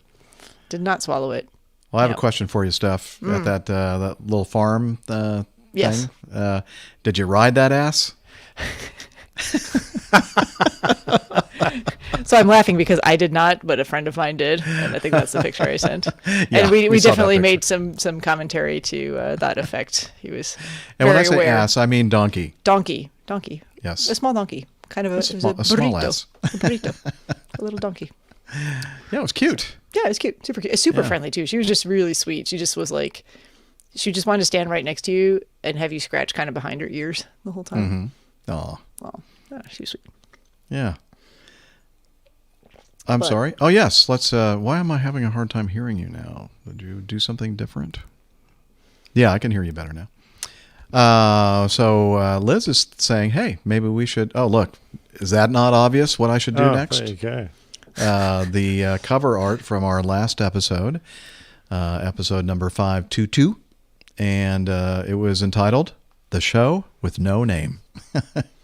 And there's I guess that's the horse with no name. Is that what's going on here, or is that And just the desert. If you know the song by America, that could Yep. be. But this is more like the Man with No Name, which was a Clint Eastwood character in spaghetti westerns. He became known as the Man with No Name. And we talked a lot about drinking. And we talked a bit about We always do. We did. drunk executive pilot who had a bit of a a bit of disaster. drink. Yeah, exactly. that was And just the real reason a few of we the came bottles up- that he discarded. Yeah, Go ahead. plenty of bottles there. The real reason I came up with that show title was when I woke up in the morning expecting to see all the suggestions. All I got was a message from Liz saying I had to go to bed. So I don't have any titles for you right now. So I mean, they did arrive later, but I sat there going, "Ah, okay. Well, I'll." so call it here's- the Show here's- with No We Name had then. two alternate titles for you, which were just summarily discarded. Like, But we also no, I already discussed the made- fact that we come up with all these great title and cover art ideas, and you usually just poo-poo every single one of them. So we do figured whatever you we'll want just anyway. Let him do whatever art he comes up with, and we'll just come up with a title. Well, Liz did come up with all your suggestions eventually, but by that Yeah. time I'd already done this artwork, so I thought, Well, it looks perfect to me. yeah, I like it. I like it. the color too. And I like This was the. It sort of looks like a little DC-9 flying off into the sunset. Yep. And the cowboy's about to ride over a cliff, I thought. I see that, yes. Oh yeah, it does look like it. Watch out. Yeah. Yeah. Yeah. Well, the other title suggestions were The Last Funyun and Leaving the Gears Behind. Yes. Which I thought Yeah, they also were quite they were clever. very good actually, and I could well have done those, except I've already done this one. So I thought, well, I'm not going to do another one. We don't Yeah. believe you. I wouldn't I have got done another one. things to do, people to see. Easy. All right. That was great. You want to do the coffee fund now? Sure. Okay, and remember we have one in the overlays for the Patreon. Okay. Dun, dun, dun. Johnny, how much more coffee? No thanks. I'll take some. I love coffee. I love tea. I love the APG community. Coffee and tea and the Java and me. A cup, a cup, a cup, a cup, a cup. Okay, I'm holding up this cup that I got from going to the Opposing Bases special 200th episode. Yeah, this is, I don't know if you listen to their show, they talk about don't wash the mug because all of the printing will fall off. Well, there's evidence of it right there. You get what you pay for. I didn't pay anything for it. Anyway, coffee fund. Let's focus, Jeffrey. A couple different ways to do it. We have the OG, the Coffee Fund Classic method. And since the last episode, we had some recurring donations. Thank you very much, but no one-off. So we're going to move on to Patreon. And we have a new producer, Dan S. He is a new patron via Patreon. If you want to learn how to join him and all the other wonderful folks that contribute to our coffee fund, please take a look at the airlinepilotguy.com website, airlinepilotguy.com/coffee, if you want to go directly to the page, which explains how all of this works. we would really be happy if you do that. Thank you very much, all of you, for your continued generous support. We do appreciate it. And now is time for some feedback.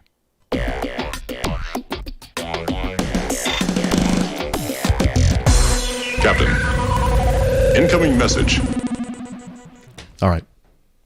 Now I know that the two elder statesmen in our crew have already taken care of physiological issues, while Steph was telling us all about what she's been doing. But I could probably use a little physiological break. Okay. I took one before I joined you because I figured. You know what? I can wait. I can wait until we do the. We can do the plain tale. So I'll just be dancing a little bit. Brave. Yeah. 40. Okay. Or less. Nick, if you'd like us to do it a little bit earlier than normal, so you can get to bed. That would be perfect for me Okay. because I have an important bowls match tomorrow. I don't want to be up too late. Okay. Why don't we do? One short piece one and of something that's feedback? Nick specific, maybe if there's anything, and then Yeah. Well, No, I think don't number know of anything. Yeah, you do. I think we're going to jump to number 16, which is way down the list, and it's something that we just received, I believe, today. This is sent in from Kevin, and he says, "Woman." Hang on, where is this from? New York Post. Although it says it's written by Liam Coleman from The Sun. I guess maybe the New York Post and The Sun. Oh, okay. There you go. They are affiliated.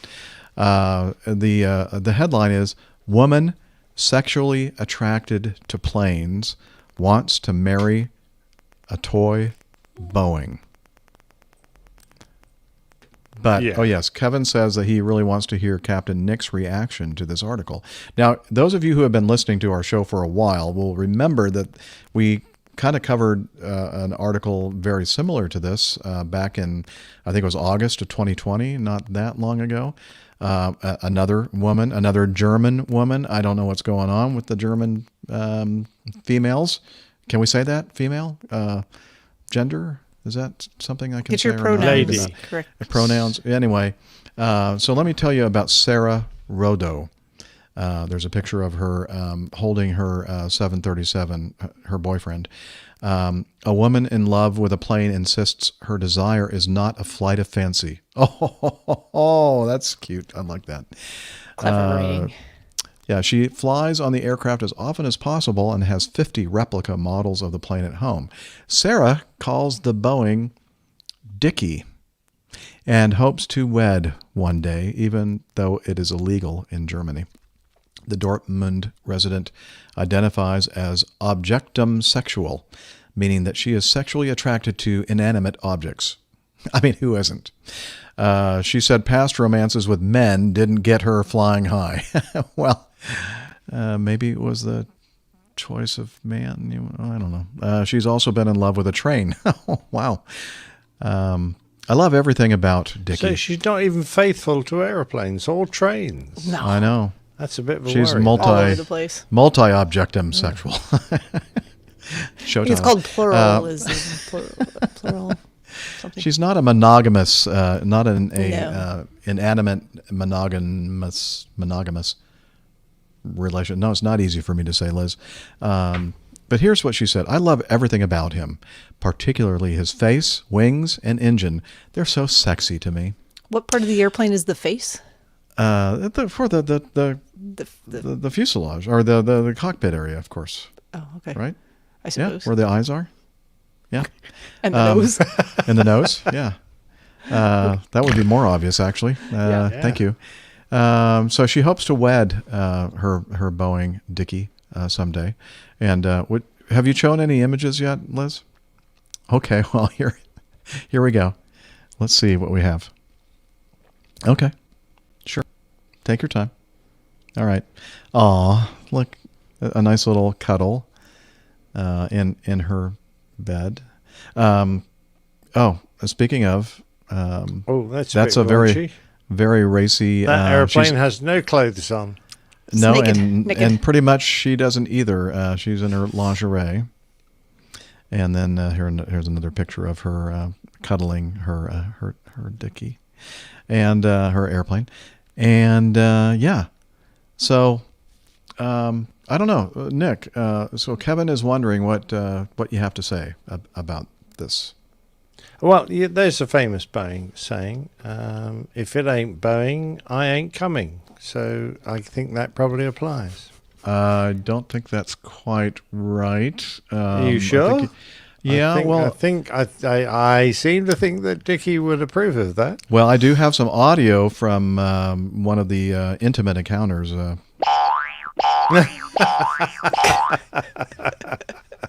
Sorry, you had to hear that. Neil says it's not the women. We need to worry about German men if aircraft are a better alternative. Well, you have a point. That is a worry. He also says she's in love with long, hard objects. Indeed. Well, when you put you know it what they that say: a hard man is good to find.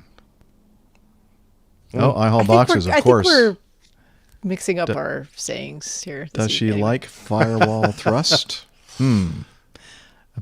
And Deanna, oh my goodness, excuse me, ma'am, that is not what a pedo tube is for. Oh, that's a oh worry. wow, Deanna. Yeah. Oh nice. My, I like it. Yeah, we'll be looking for the wedding invitation. I'm sure they'll send one to APG since we highlighted this romance. Well, I wish her all the best in her new relationship. Me too. Is this not the only one? Are there two stories here, Liz? Well, no. This I added I added the second one. Because that was the one that we mentioned, covered before. Yeah, a couple of years ago. That's right. Okay. Michelle, but the thing that I thought was odd. Let's see. Sarah is from Dortmund, and Michelle is from Berlin. And Michelle is from Berlin, but they're both German citizens, and I'm wondering what's going on over there in Germany. Both 737s really like the 737. Too. They really like those Boeings. And I was curious to know what would happen if the two 737s started having a relationship and dumped the girls. It'd be a scandal. It would, wouldn't it? Very. Just made for the tabloids. And looking at some of the pictures from the second article, I see they're very some similar. Similarities. A lot of similarities. Yeah. Let me see. I'm going to share. I know it's going to take a little extra time. Well, just bear both Hapag-Lloyd with me. Yeah. Window. Do you think there's a little bit of copycat or? I don't possibly know. Oh shoot. I'm sorry. I just messed that up. Let me try that again. That's what she said. Yeah. Or that's what he said to her. Here we go. Add to stream. Okay, so there's Sarah with her friend Dickie. And, oh shoot, I can't scroll. I need to find that window. Yeah, it is. But I'm trying to find the one that... The very similar one from the article from 5 years ago, yeah. or however many years ago. Oh, I know what I need to do. I need to go over here like this. I do remember that article. And window, and here we go. Now, I'll scroll this down to our previous one. She's 30 years old, not 23. And here we go. This is the one that kind of reminded me of the... very similar. Yeah. That's Michelle and Schatz. Correct. If you say so. Well, it means like darling. It's apparently the name she gives to her 737. Here she's fondling the yoke. I really like it when women do that. Okay. I can't make any comments in this story. This series I'm sure you could. There's very few.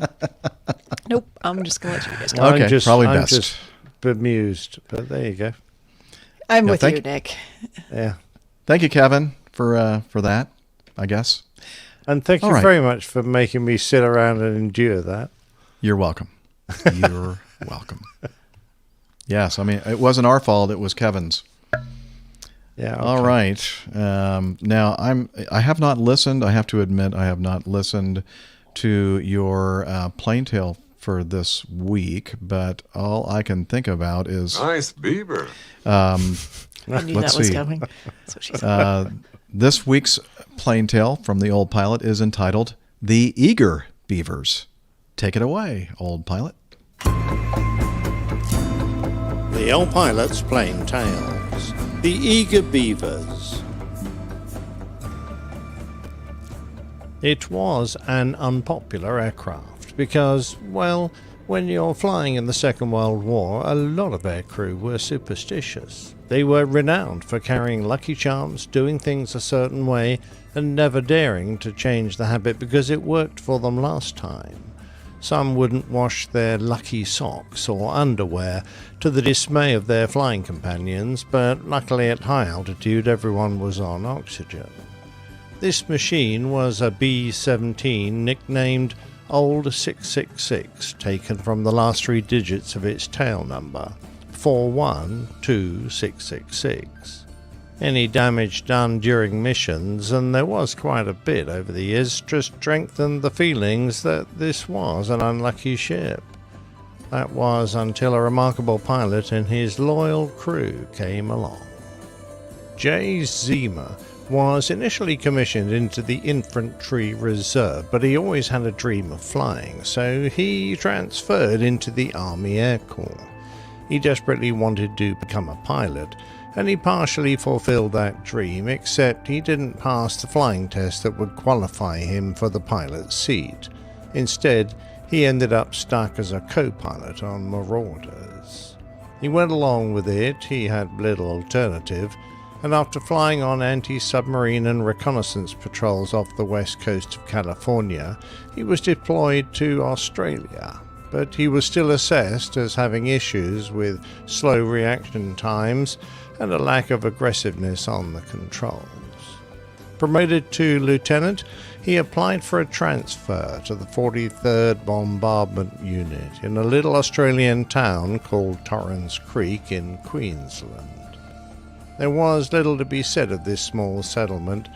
It had a few inhabitants and still today only 70, one pub, and was nearly 1,000 miles north of the state capital, Brisbane.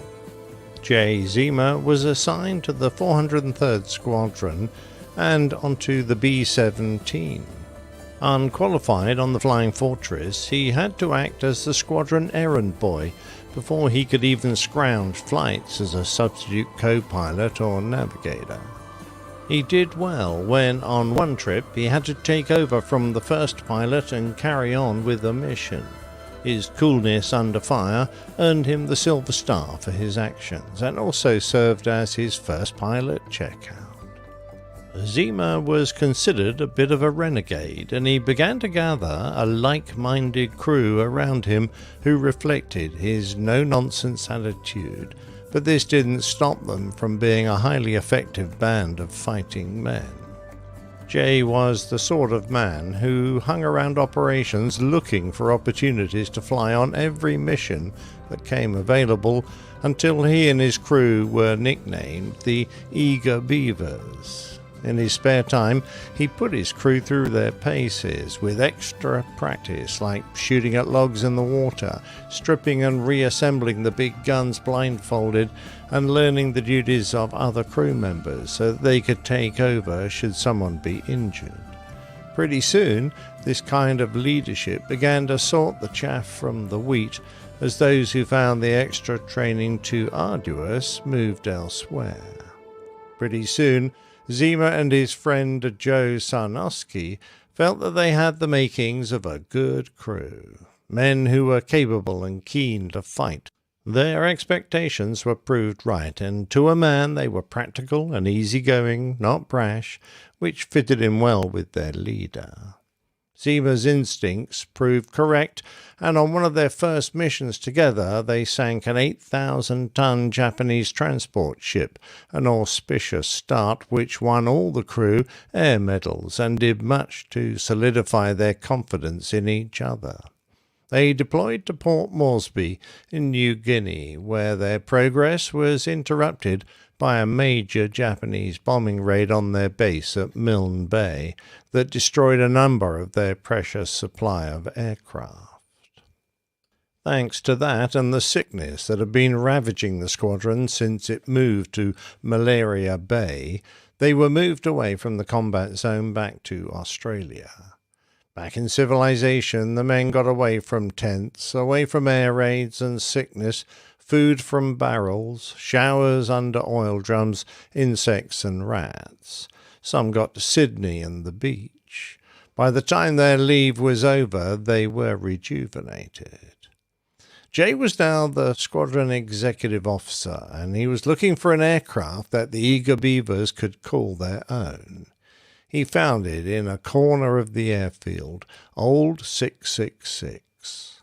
Shunned by the other crews, this would be the perfect machine to adopt and bring into the loving fold of his crew. It was a photo reconnaissance version of the B-17, and he had some ideas on how to adapt it for the sort of mission he was likely to fly. Handy men all, the beavers worked on the plane largely on their own, officers and enlisted men together, for the next 2 months in their spare time, with some help from the ground crews. They scrounged from other planes to replace the old rattly engines with new ones, and stripped out over 2,000 pounds of parts and armour they didn't want, like cartridge belts and ammunition feed equipment. They'd feed them in directly from boxes of 250 50-caliber rounds set beneath the guns. Photographic mapping required straight and level flight for an extended period, allowing for no evasive manoeuvres. For Zima's crew, then, it was all about speed and being able to defend themselves, so the beavers made sure they had plenty to defend themselves with. When they were finally done with old 666, they had given the name Flying Fortress a new meaning. The plane bristled with 16 50-caliber guns, including twin 50s in the radio hatch as well as the waist, plus a single 50 Jay had installed on the bombardier's deck through the nose cone just for him to fire. Then came the mission that made all the work they'd done worthwhile. The crew were asked to fly a solo 1,200-mile, 1,900-kilometre round-trip photo mapping mission of the western coast of Bougainville. A vital task before any invasion could be considered. It was presented as a volunteer mission because the extended mapping run would require straight and level flight for up to 22 minutes deep through hostile territory in broad daylight. The eager beavers were, of course, first in the queue. It took 2 months before the weather was suitable, and then, the day before, an extra task was added on. Command wanted a recon of the Japanese airstrip at Buka, a small island off the northern tip of Bougainville. Zima realized that it was almost guaranteed to wake up any Japanese fighters based there, and declined to take the additional risk. Again, as they were taxiing out, the request was made, and again Zima refused.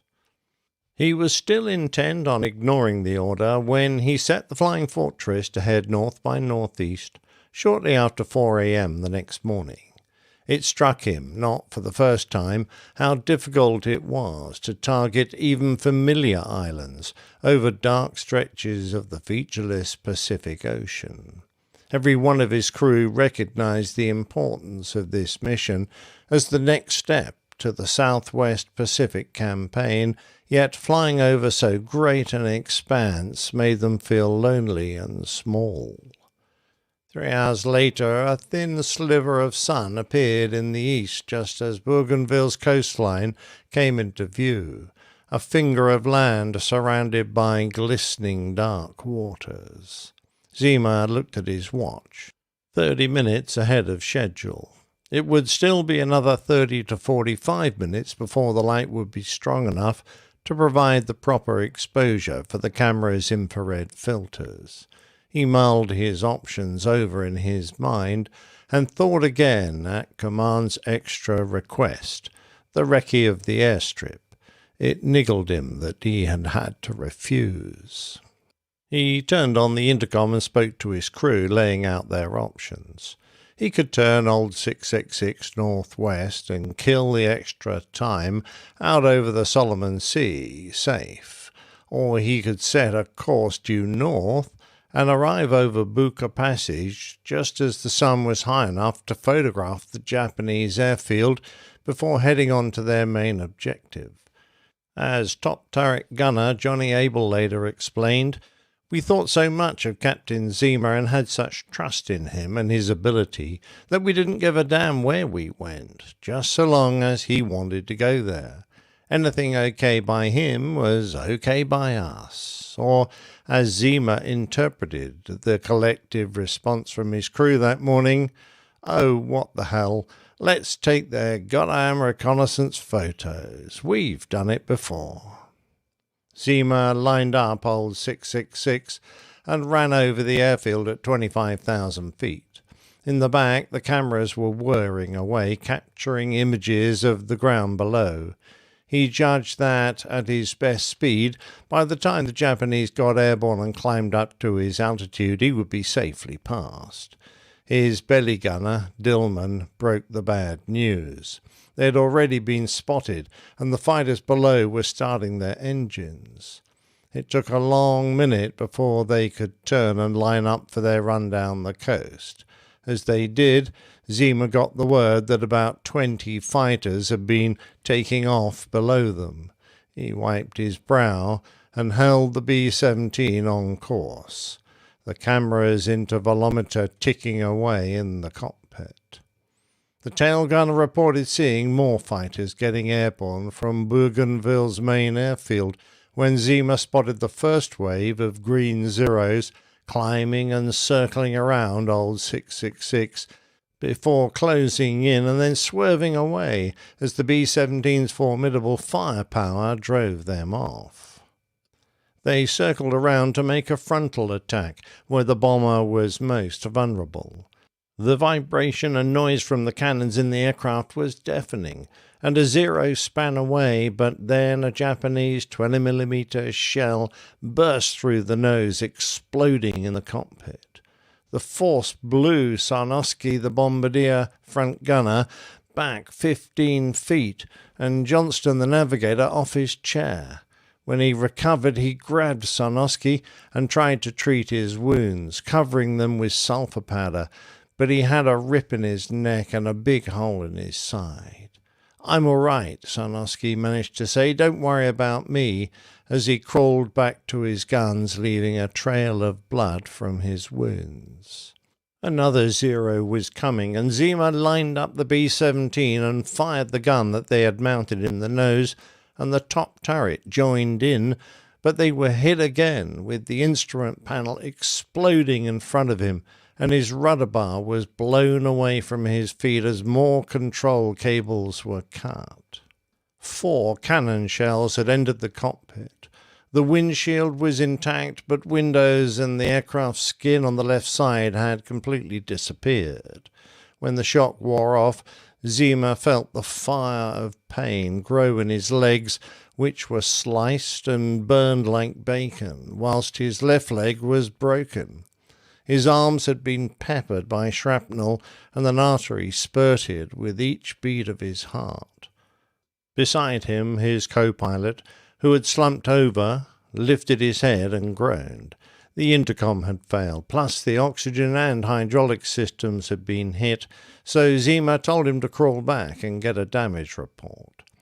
Zima had just a few instruments left, the manifold pressure gauges and a compass. There was a fire from the oxygen system, which 3 of the crew had to tackle with rags and their bare hands, leaving them badly burnt. With no oxygen available, Zima had to get down, so he put the B-17 into a steep dive until the rivets were rattling, until he estimated that he was low enough to breathe. The Zeros followed them down, the tail gunner counting at least 17.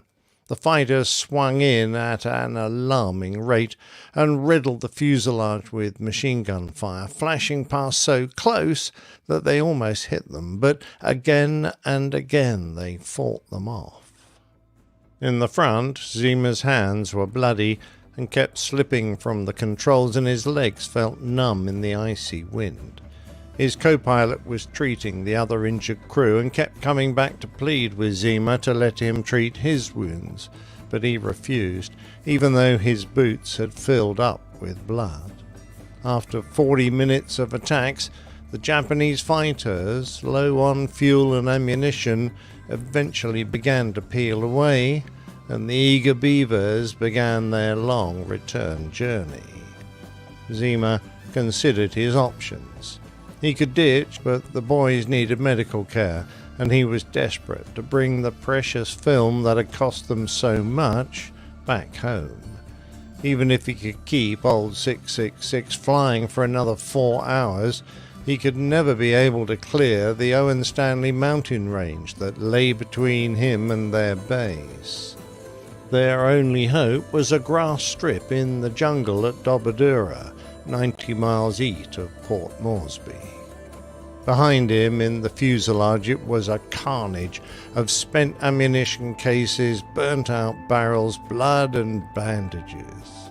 Zima was getting worse, and eventually Britton, his co-pilot, took over when they spotted the lush coastline of Dobadura.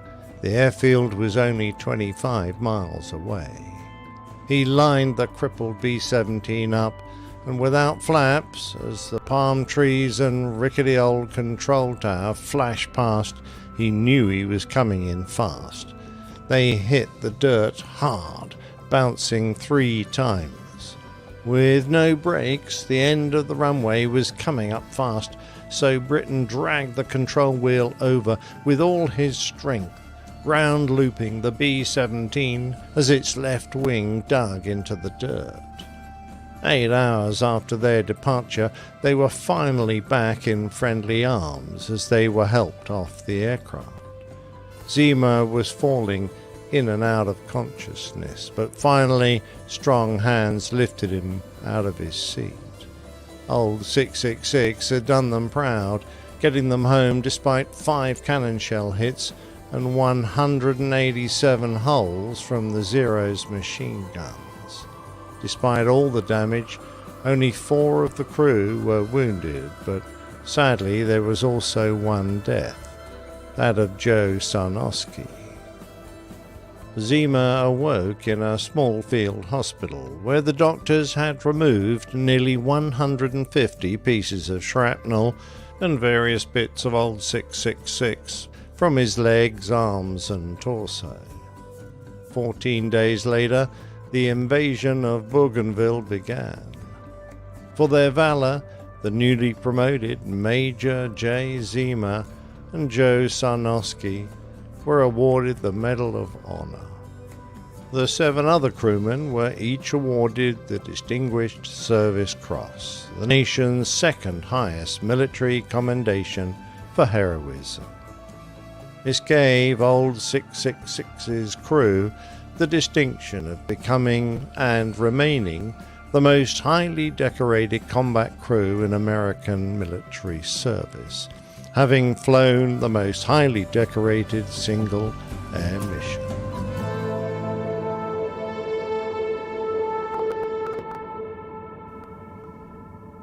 Wow, another crazy plane tale. Never heard this story, and nope. That was incredible. He was able to fly the airplane with all that shrapnel and everything else in him. Yeah, and the fact that this crew became the most highly decorated crew in history in the United States and remains so to this day, I thought was quite incredible. And it's a story I hadn't heard. So and for them to be that highly decorated, I don't think that many people know it.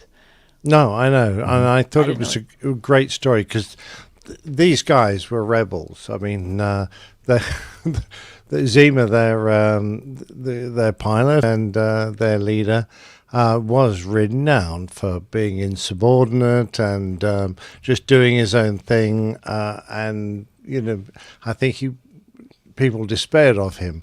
But, of course, he turned out to be an incredibly well-organized, great leader, and a very brave man. So, you just got to take your hat off to him. I think it's a brilliant story.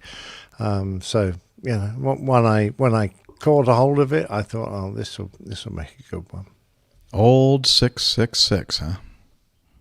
Micah, Micah says they my uncle renamed was it Lucy, but it was known as Old 666 until then, I guess, huh? Yeah.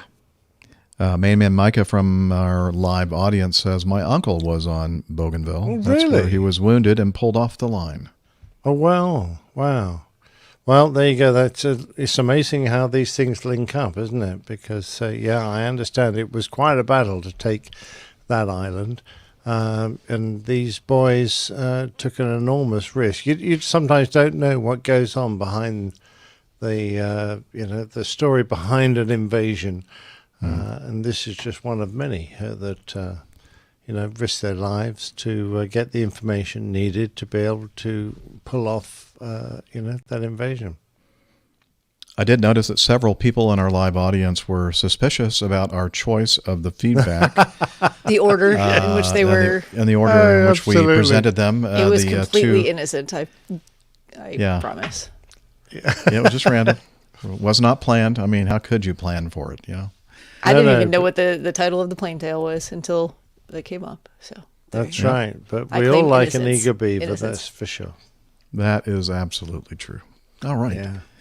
Yes, Nick, are you going to leave us? And well, if I may, if it's not a problem, because not a problem at all. I just got to get my head down today, and look forward to joining you all next week. And I'll look for something else to hopefully, pardon me, interest you. And Liz says that she will try to get you some type of a show title and some ideas for cover art, hopefully before you get to bed. Nick's going to just do something right now and just call it a day. We'll just make some kind of a title.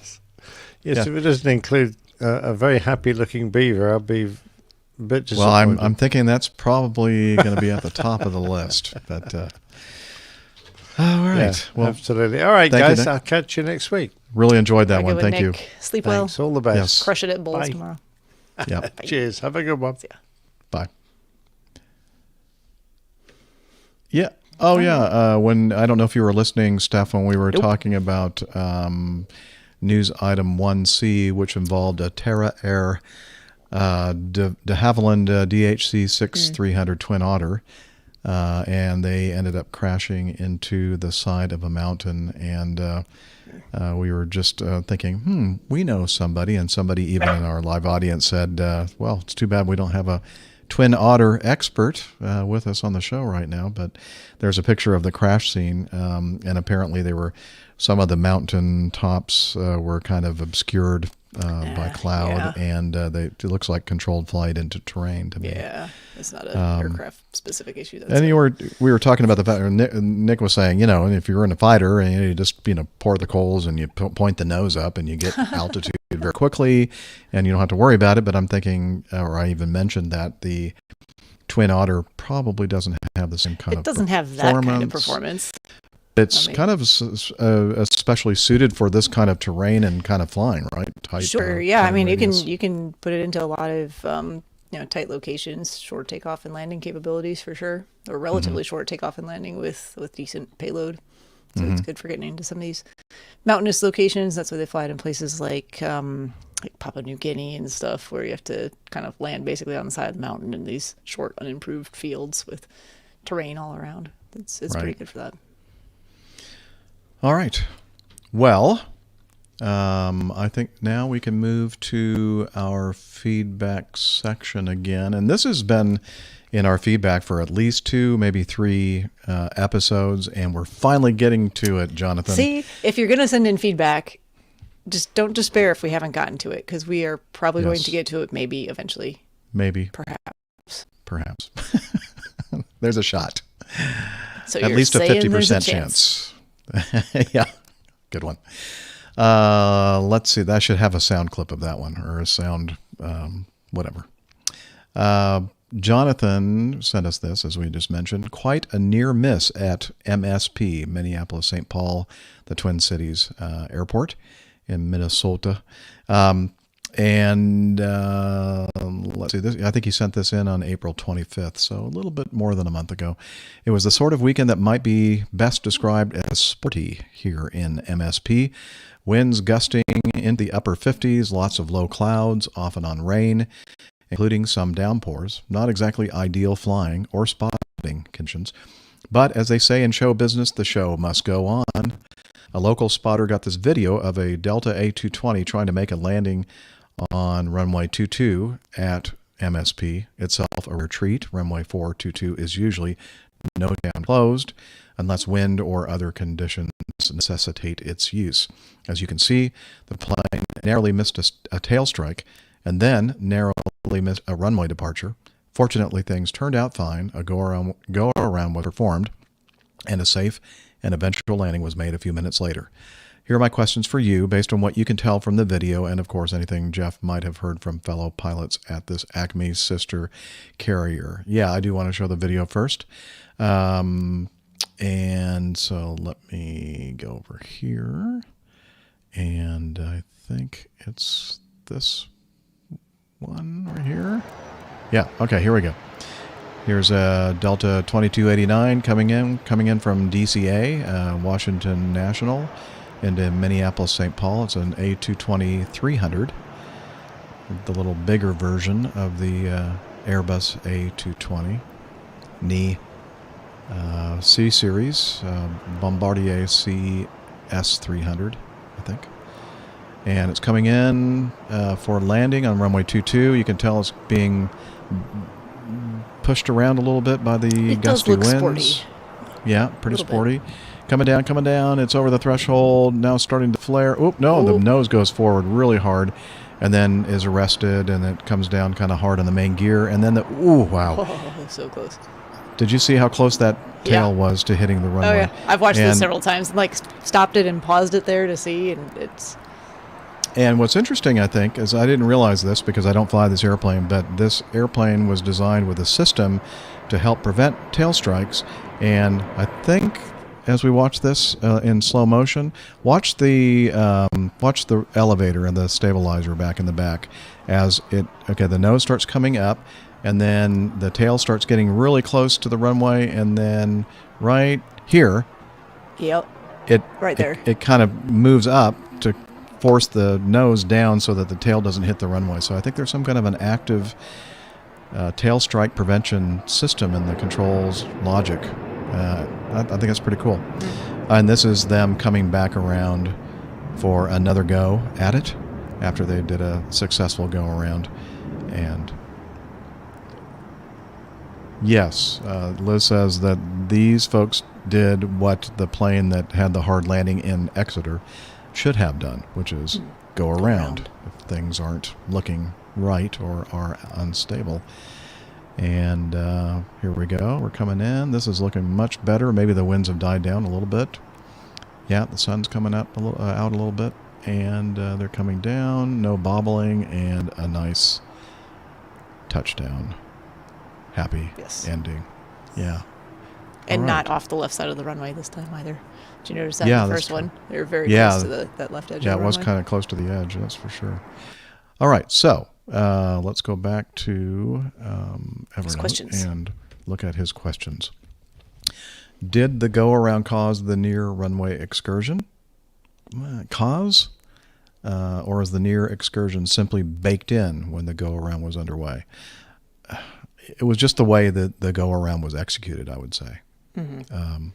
And I wouldn't say it caused the excursion, but it was a complex and a demanding situation, control-wise, to keep the airplane, going straight down the runway. Anything else to say about that one, Steph? No, I don't know exactly. Do we have the winds in there? No, we don't. So I don't know exactly what the winds were doing, but I don't think that was much of an issue either. At least not. Because if they were using 2-2, I would imagine they're going pretty close straight down the runway. Yeah, exactly. I would think so. Is there anything the pilots could have done earlier to stick the landing here? Again, that was such a dynamic, fluid situation. I'm not sure what caused the nose to come down so suddenly, if that was control input or if that was wind shear or if that was, I can't tell either. It's hard to tell, so maybe not. Yeah. A pilot in one of the local aviation groups said the A220 has go-around protections. Okay, here you go. Yeah. And pointed to the quick, precise down elevator input as being a key to avoiding the tail strike. Are you familiar with that and how it works? No, as I said, I didn't even know that there was such a system, and until I saw this and read your question regarding it. So that's pretty cool. And I would imagine that there's some kind of a sensor there, but probably is looking at the deck angle and proximity to the ground, how close that tail is to the runway, and at a certain point, it'll probably just kick in and provide that little bit of aerodynamic help. I mean, it was still very close. Oh, very probably very close. Less Inches. than an inch, or maybe just inches. Yeah. Is there anything the pilots could have done earlier? Oh, wait, I'm sorry. That's the question we've already covered. You said that's it from here.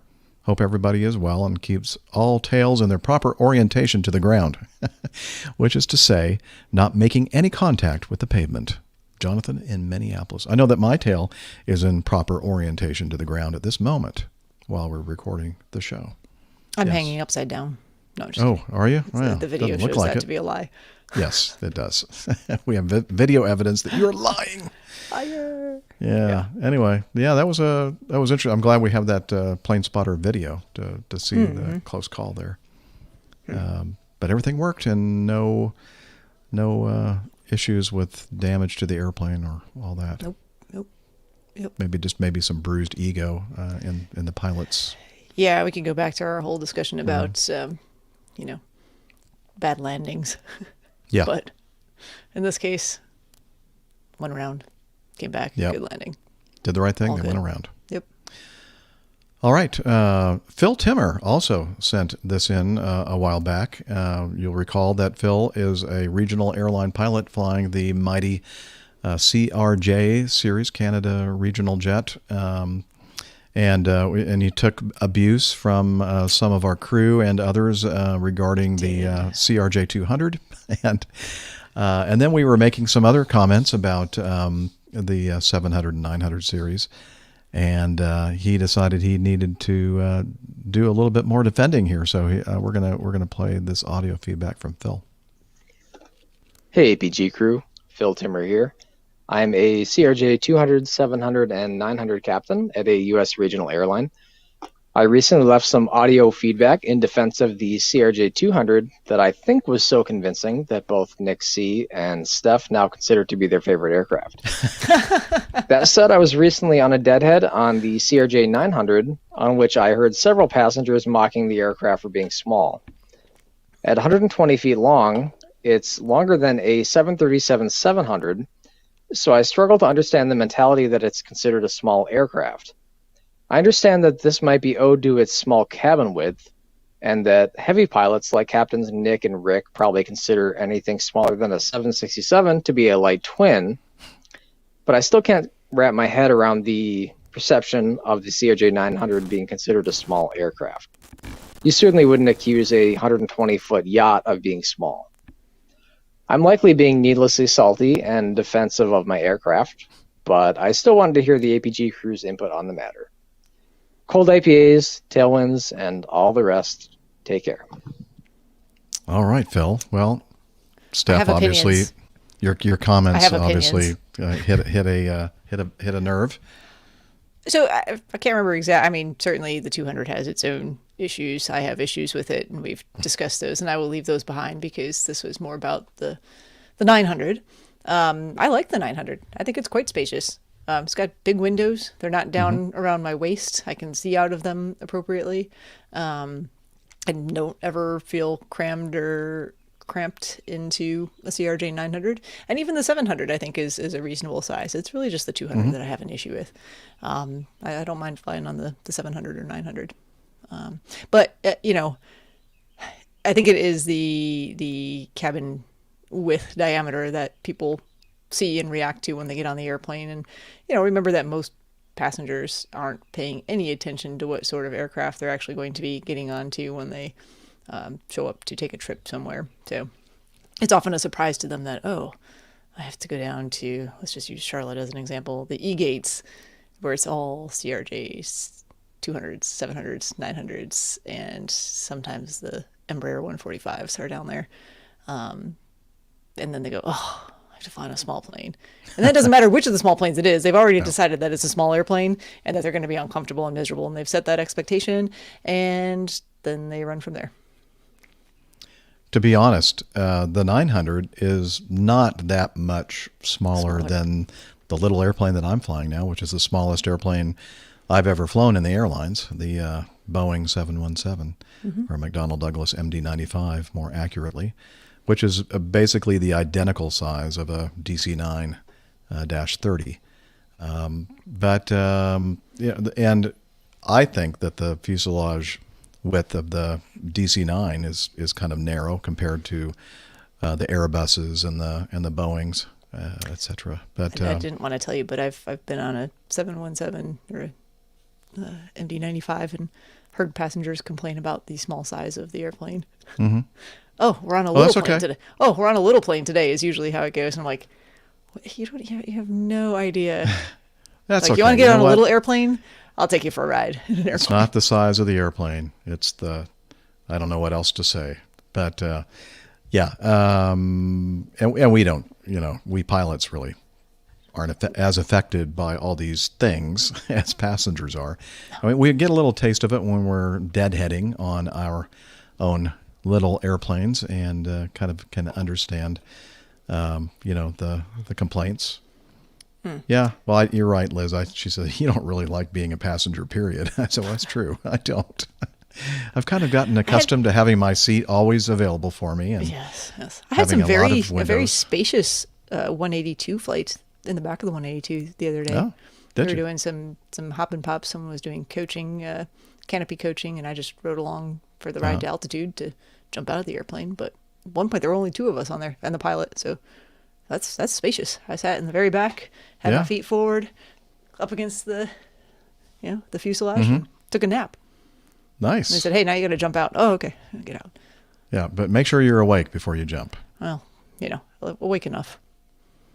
iHall Boxes says, how well is the CRJ 200 doing with German women? That is the test. That I think, yes, that is. I wish we could put that in the title somehow, but I don't think that's going to be well received. I could say so many things, but I won't. Thank you for that comment, iHall Boxes. Wow.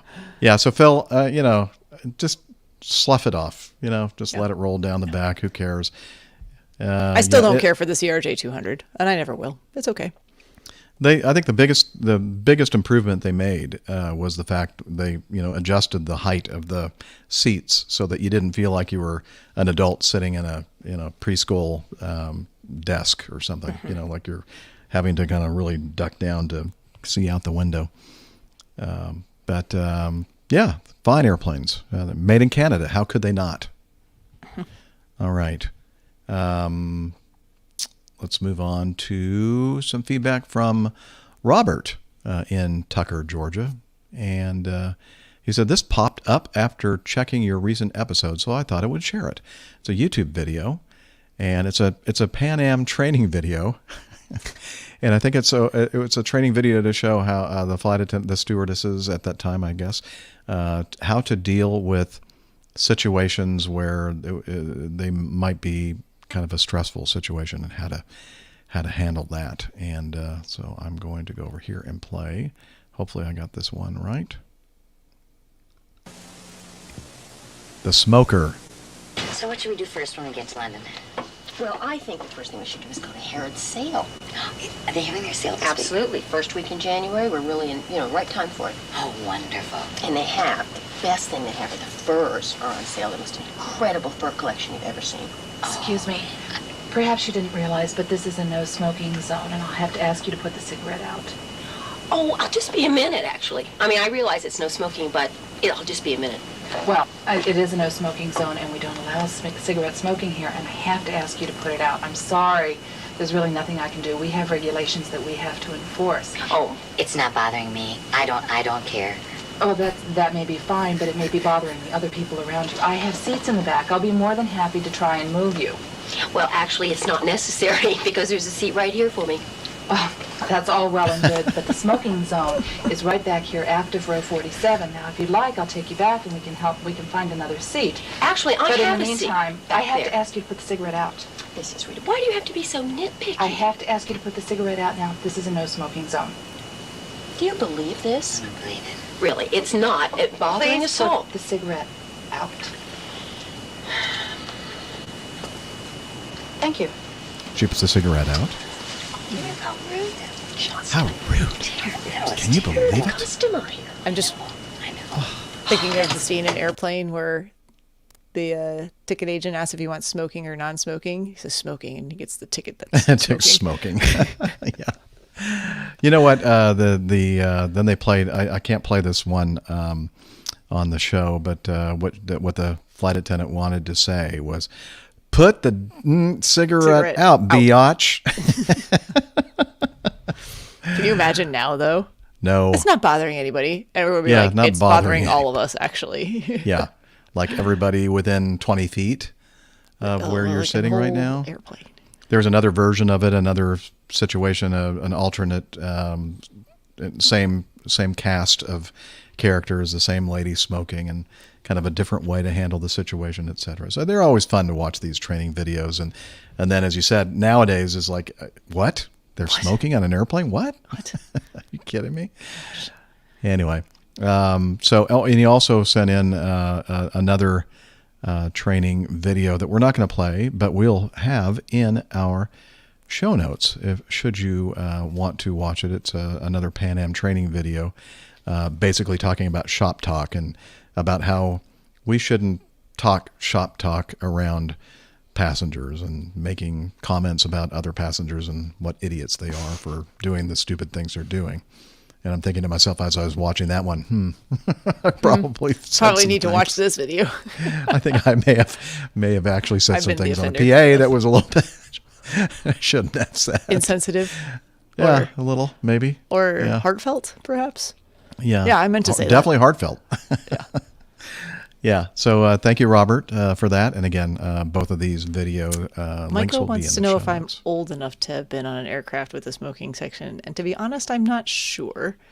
I have to find out when. I think they were still smoking. Yeah, they were still smoking aboard Acme flights when I was hired in 1988. Okay. Well, there you go. Yeah, I don't you were recall 82. if I was. I mean, I definitely took flights when I was quite young, but I don't remember if there was. I do remember being in like shopping malls and restaurants, and I mean, restaurants for sure. But I have a very vivid memory of being in a shopping mall and people smoking all around, which was, yeah.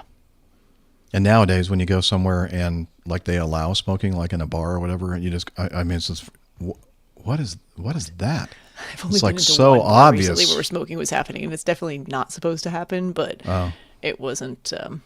Nothing was being enforced. Oh, I have to tell you this. You're not going to.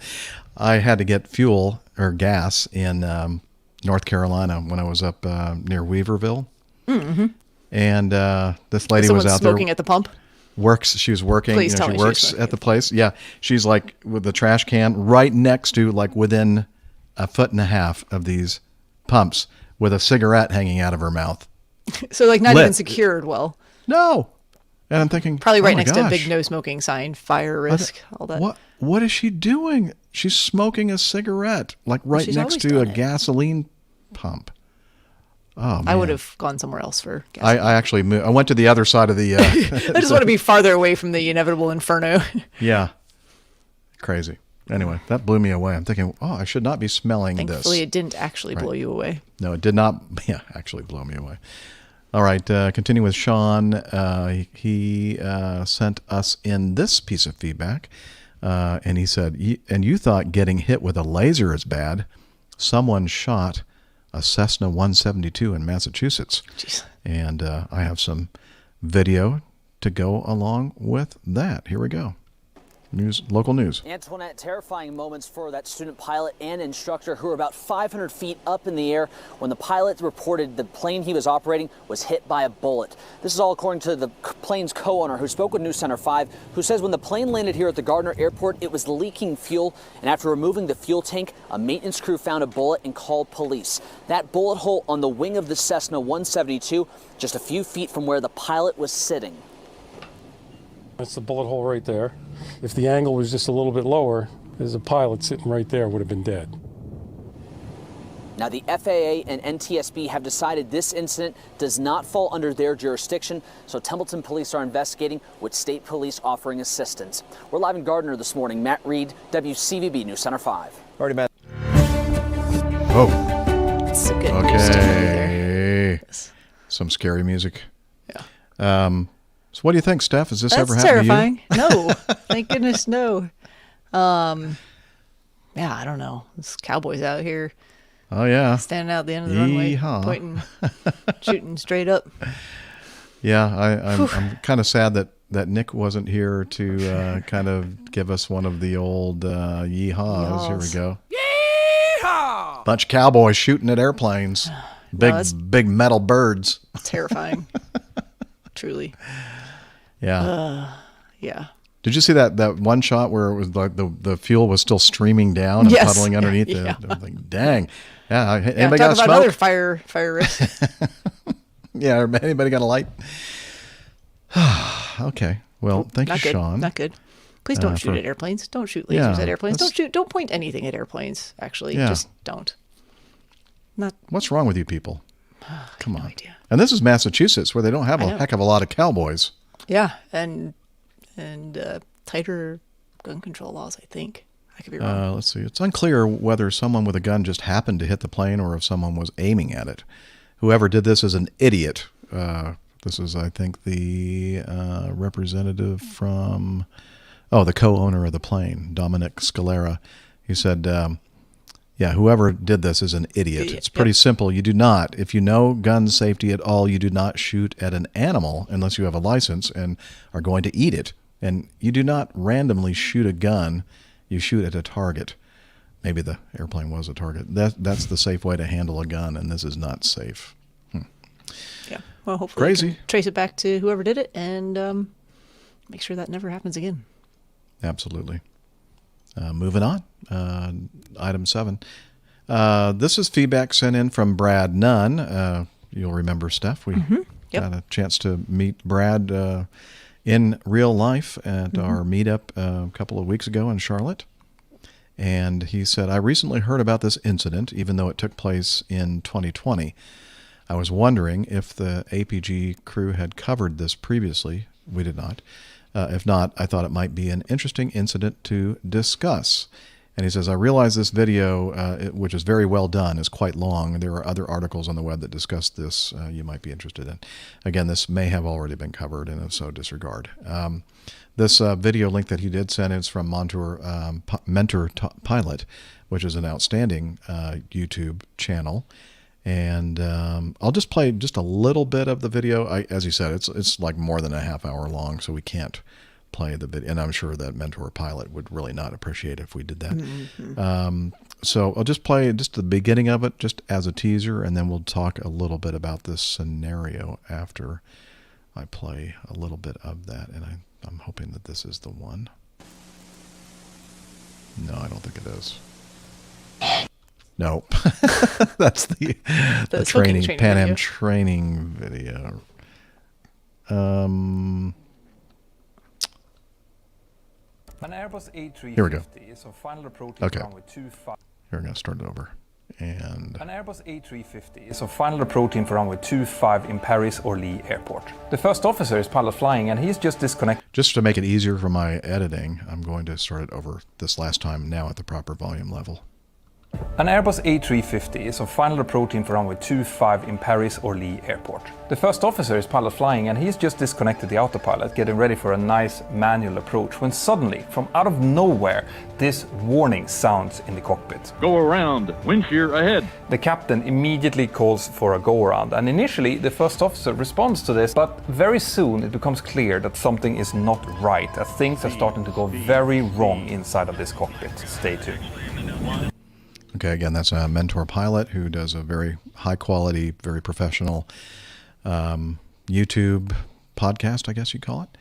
And so, yeah, exactly like ours, Liz. High quality professional. Very high quality professional. So we'll have a link to that in the show notes. Definitely worth a watch because he goes into quite a bit of depth on reenacting what happened in this scenario. And but we do have some other sources of information regarding that. And of course, our favorite from the Aviation Herald. As mentor pilot mentioned, they were coming in. It was beautiful weather. There were no convective activity and no thunderstorms. No real reason to expect that there was going to be. No. That sounds like they hadn't gotten any reports of wind shear. Nothing. Right. Nope. Nothing. And on occasion, the predictive wind shear system will, because it's using radar to kind of predict that you might be in a situation soon where you could encounter wind shear. It could have, one of its sweeps got some bad data, thinking that this is like a huge, red thunderstorm cell directly ahead and within the parameters to make that warning happen. And in most cases, and it depends on, I guess, your airline, but in this type of a situation, the captain has the ability to say, no, it's okay. It's obviously a bad, an error. It's bad information. Bad information. So just continue. But that didn't happen here. The captain was probably startled as well and goes, go around, like before you could even think about what was happening. And so, the captain ordered the go-around when the co-pilot had already disconnected the autopilot, so it was manual flight control. This led to an immediate and brutal break in the crew's action plan, subsequently increased their workload, and considerably changed the rate of work after a flight of more than 11 hours. Okay, so you've been flying for a very long time, and then all of a sudden you're hit. They come from San Francisco, I think. I think so. Flight. Yeah. The flight phase suddenly became a very dynamic, or very dynamic, all of the occurrence sequence lasting around 4 minutes, and the difference in altitude between the start of the go-around and the stabilization altitude at 2,000 feet being small. So there was, I think, only about 600 feet from the time that they commenced the go-around to the level-off altitude of 2,000 feet, which is one of the threats when you have a relatively low altitude for a go-around. Typically, they're at least 3,000 feet or higher above ground. The captain pilot monitors call for the go-around in immediate response to the predictive wind shear warning may have contributed to the destabilization of the co-pilot. The co-pilot thought that the autopilot was engaged, whereas this was no longer the case. So he'd already forgotten that he had already disconnected the autopilot. Made no input on the side stick after the initiation of the go-around. Okay, not good. Plane started to deviate from the missed approach path. The flight director command bars progressively moved off-center on the two axes. The co-pilot confronted with the surprise effect in connection with the unexpected triggering of the predictive wind shear warning. The change in the rate of work and the increased workload was then absent for the co-pilot was absent, quotes, for a few minutes. This cognitive incapacitation was not initially identified by the captain or the relief pilot. So just sitting there, kind of staring straight ahead, but not doing anything. And Probably I guess hands still on the controls, but just not. And not expecting that, anything. Thinking that the autopilot is going to fly this go-around, right? Mm-hmm. But it's not, because it's not on. Mm-hmm. So the vertical profile of the go-around was continued to around 800 feet above the stabilization altitude. So they shot through the 2,000 feet, about 800 feet above it. And despite the position of the flight director command bars, the altitude alerts and the altitude calls made by the captain and the relief pilot, it just continued to go blasting through that altitude. Although the captain had quickly identified this flight path deviation, he took control of the aircraft and started correcting the flight path more than 50 seconds after busting the 2,000-foot altitude, the go-around altitude. That's a lot of time to It's a lot of time. go by before he finally took control and I guess realized that, the co-pilot is just not, something's wrong here. He's not responding. He's not doing what he's supposed to do to fly the airplane in a safe way. In the horizontal profile, it was the slight right input on the co-pilot side stick on increasing the nose-up attitude at the beginning of the go-around and not subsequently corrected, and the flight director command bar indications not being followed, which resulted in the plane being around 650 meters to the right of the runway center line and flying over the control tower. Yay! Hey, Just Maverick! wanted to buzz the tower. Yeah. Anyway, it goes into more detail here about... it gets worse, actually. The co-pilot then put the airplane into level flight at an altitude of around 2,800 feet. The captain had just put his hand on the side stick when the co-pilot probably extended the speed brakes without calling this out. And after calling out, "I have control," the captain engaged the autopilot, phase 2, to return to the published missed approach path by turning left and descending to 2,000 feet. The case of the pilot monitoring taking late control of the flight path once the airplane configuration changes had been completed is typical of the occurrences in the study carried out by the BEA into airplane state awareness during go-around, a saga. In the dynamic context of the go-around, the cognitive incapacitation of the co-pilot was not verbalized by the crew. The captain had to manage a high workload on his own, flight control and navigation, as well as handling radio communications and the conflict with a plane taking off from runway 24. Oh yeah, we forgot to mention that. They have slightly converging, when they're landing in this direction, runways offset a bit, runway 24, and they were coming in on 25, I believe. And so there was somebody that had been cleared for takeoff on another runway, which was, as I said, a little bit further ahead of them geographically, but on a divergent heading when you take off. Sure. And so they ended up increasing their speed quite a bit here too. They did. Yeah, that's why I think he put the speed brakes out.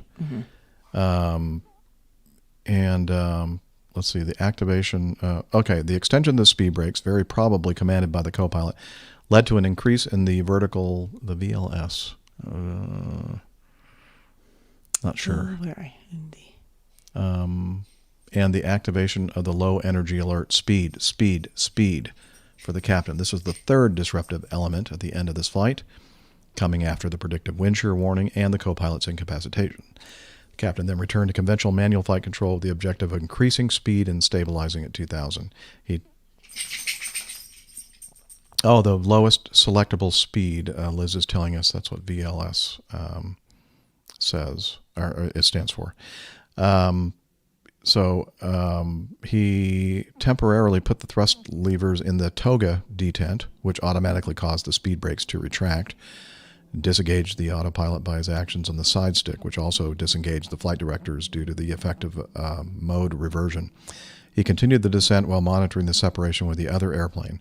In this very emotional situation, the stability of his manual flight control was affected. In other words, he was probably not flying the airplane smoothly. Can you imagine being a passenger on this? Why am I getting no help here? Yeah. They're going like, holy crap, are we about to die? On? What is I can't imagine because I just love that. The stability of his manual flight control was affected. Okay. So it continues on, but they got everything under control. The co-pilot temporary cognitive incapacitation disappeared, and they got it all. I can't use that phrase. They put it all back in the bag, and but got their poop in a pile, and they were able to come back in for another successful approach and landing. So there's a final report talking about all of the different, major factors in the path deviation during the go-around, etc. A lot of stuff here. And Mentor Pilot does an outstanding job of going through all these fine details in chronological sequences. of this whole thing with beautiful visual effects. So I really highly recommend that all of you watch the video. It's definitely something we can all learn something from. I'm interested in the BEA's airplane state awareness during go-around study, though. It makes you wonder how often, how common these factors are. Because you think you train for go-arounds, but, is there any, unless you're really expecting it for some reason, we talk about, we should be thinking about flying approaches to go-arounds and not to landing. Yeah. Well, it's fun to say. But no really one does easy that. to say. I know. No. I mean, our minds don't work that way, right? No, your mind is going, flying this approach to land. Mm-hmm. And then when it doesn't go that way, it's like 99% we're landing, This is really what's happening. have to, think through what you're going to do at that point, because it's much less automatic, even though it's trained for. Yep. And you have to think about all the different scenarios, like in this situation. Right. In this case, they've got there's going to be a traffic conflict, and the autopilot was disengaged already, but they forgot it, and he didn't plan on the co-pilot being, so startled that he was essentially mentally incapacitated. Mm-hmm. I mean, that's a lot. Yeah, it's just, I would imagine that co-pilot just going, well, this can't be happening. Why is this happening? Why are the bars going like that? Why is the autopilot not following the flight director bars? What is it doing now? Yeah, exactly. And not realizing that he's the one that's in charge. He's the one doing it. Yeah. Oh, wow. It's quite a situation. And to read it and to think about it, it's like, well, yeah, gosh, that should never happen, but it happens. It does. Yeah, I mean, this is like one of the most advanced airplanes flying right now, the Airbus A350. Yeah, Liz is making a comment regarding about maybe we should put this back in and perhaps get Captain Nick's input on this thing. Automation side of things. Yeah.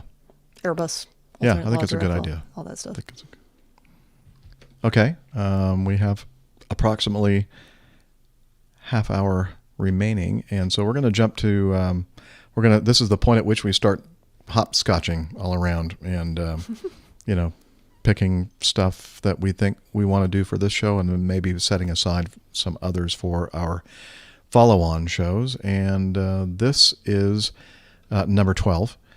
Some feedback from Jerry, not our Captain Jerry.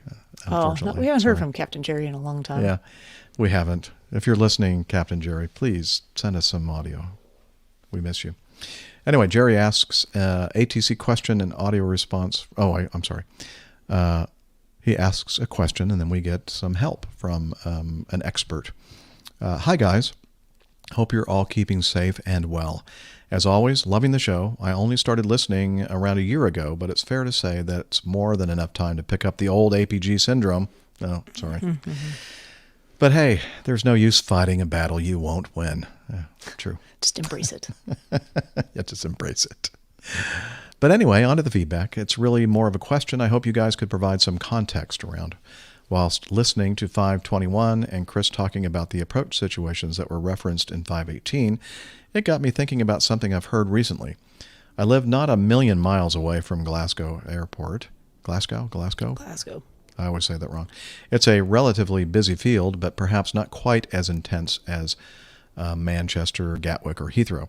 It does have a good variety of domestic and international short, medium, long-haul routes, coupled with a fair amount of GA traffic. Anyway, I sometimes listen in to ATC whilst having a look on Flight Radar 24 and generally just enjoy listening to the transmissions.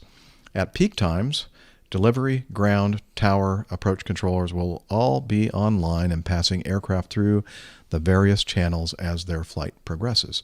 However, at certain times, often in the early hours of the morning when the Greek, Turkish, and Canaries charters are returning back, there's less air traffic control stations online, or I would say fewer. Fewer. And, fewer. That's okay. online. I got corrected on good and well the other day, and I definitely made the mistake. But Ooh. Anyway, I know. That's easy to do. How you doing? I'm good.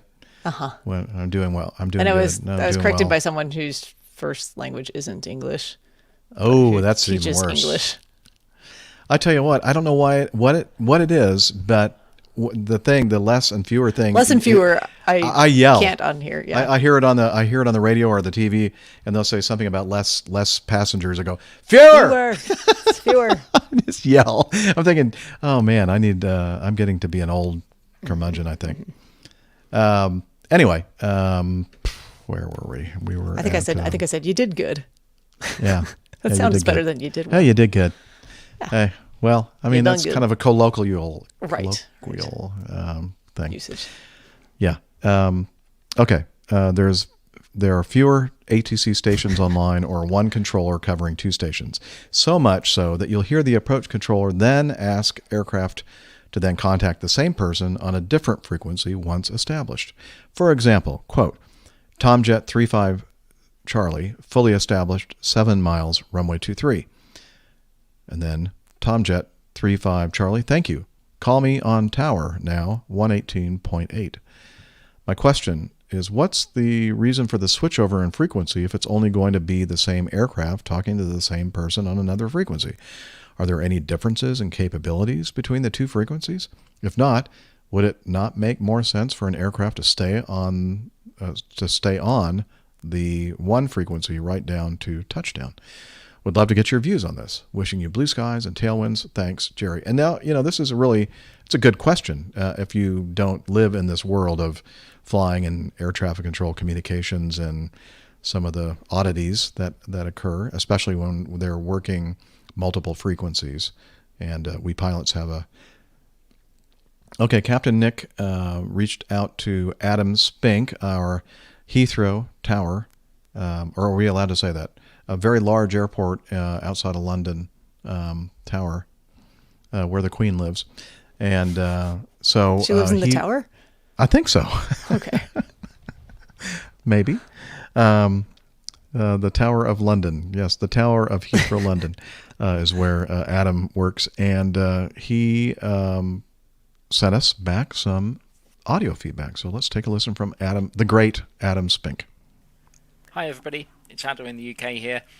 I hope everybody is well, and been asked by Captain Nick to provide some feedback on Jerry's email about air traffic control and the use of frequencies. The fact that sometimes when he listens in, he can hear the same controller working 2 or more frequencies, and sometimes even hears that controller asking aircraft to transfer from one of the frequencies that controller is working to another frequency that the same controller is working, and asking why this might happen. So a bit of background first, so everybody understands a bit more about the situation. Air traffic control units, whether it's a control center, a group of sectors, airspace sectors, an airport, a control tower, will have probably more frequencies and therefore more controller positions available to them than they generally need most of the time. So, for example, I think he quotes Glasgow Airport. Now, I don't know this off the top of my head. I'm just sort of guesstimating this, but I would imagine Glasgow Airport has a delivery frequency published, a ground frequency published, a tower frequency published, or a local frequency, so the runway controller, and possibly 3 approach radar frequencies. So in the radar room at the base of the tower in Glasgow, there might well be 3 radar screens with the availability to have a separate radar frequency. So 3 of those. Now, generally, most of the time, the traffic situation won't be busy enough or complex enough to require all 3 radar positions to be open. They will be some of the time during rush hour, but at quieter times they won't be. So there might be a radar controller sort of controlling the stacks, an aircraft coming into the stacks and maybe coming off the bottom of the stack onto intermediate approach, and then another radar controller handling from just off the stack to final approach, vectoring them onto the ILS or the final approach track, and maybe a zone controller who is handling the other aircraft wanting to transit through the airspace. But some, if not most of the time, you might only have 2 frequencies open, so that there's a zone controller and a radar director controller, or even if it's really quiet, there might be one person doing all of those duties. And in air traffic control, what we call that is we have bandboxed. So we've bandboxed 3 of the positions together onto one position. Now, there are 2 ways of doing this. It's the same in a control tower as well. You might have, as I said, delivery, ground, and air, as we call it, or the runway or local controller. When it's busy, there will be 1 person doing each of those jobs, so 3 people plugged in the control tower. When it's quiet, you might only have 1 person doing all of those duties, so delivery, ground, and runway. And again, those are the 3 positions having bandboxed onto the runway controller, and they're doing the whole selection of duties. So there are 2 ways of doing this, 2 methods, one of which is to close frequencies, physically switch them off, and get aircraft to call up on the other frequency. So, for example, for a departure, if you're going to close the delivery frequency, you would have to put on the ATIS, instead of the usual message saying, call Glasgow delivery on blah, blah, blah, blah, blah frequency, it will say for start and pushback, call Glasgow ground on 121.9, or for start, call Glasgow tower on 118.7, etc. So that's one way of doing this, and then you turn it off and you have one frequency doing everything. The other way of doing it is to keep all the frequencies open, but using our comms systems, we can effectively combine the frequencies together. So that's something called cross-coupling, which people in the radio industry will be familiar with. So effectively, if frequency A and frequency B are cross-coupled, that means that a controller can transmit on frequency A, and everybody on frequency A will hear it, obviously, because that's the normal mode. But also, receivers for frequency B will pick it up and then rebroadcast it on frequency B. So an aircraft on frequency B will hear an aircraft on frequency A transmit, and vice versa, and both aircraft on both frequencies will hear air traffic control transmit. So now this might sound complicated, but actually when it comes to splitting off the sectors again, it's actually really easy, because theoretically all the aircraft are on the right frequencies, the correct frequencies for where they are in the air or on the ground. So when it comes to, say, open ground control, from split ground control off from the tower controller, the ground controller will come in at their control position, plug in, select the frequency, so they're already listening to what's going on. The tower controller will say, okay, there's this aircraft here, do the handover of traffic, and turn off the radio on their position, and no word needs to be sent to the aircraft to change frequency, because they're theoretically already on the correct frequency. Now, that's one reason why Jerry is probably hearing the aircraft being transferred from one to the other, even though it's the same person controlling both frequencies. The other consideration we need to think about is the operational coverage and strength of the radio frequencies. Now, in en route control and the overflying aircraft high above, there won't be much difference. But if an aircraft has called on to the primary approach frequency, that might have a designated coverage of, I don't know, I'm guessing here again, 50 or 60 nautical miles. So, and it will have a strong radio transmitter, or a relatively strong radio transmitter, to allow that distance to be covered.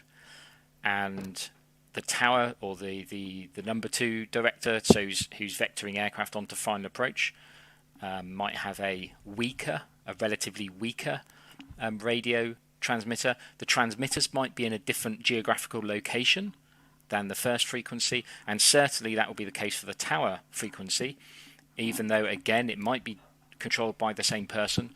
The tower frequency might only have a operational coverage of 20 miles or 15 miles, and a weaker transmitter set with transmitters in a different location. And when we get onto the ground frequency will have a relatively even weaker transmitter with an operational coverage of maybe 2 miles, because theoretically it's only for aircraft on the ground at that airport. And an aircraft that are on the ground obviously don't need, if we're only talking on the ground at one airport, we don't need strong transmitters to reach those aircraft. and we place the transmitters and receivers in the appropriate places for aircraft on the ground.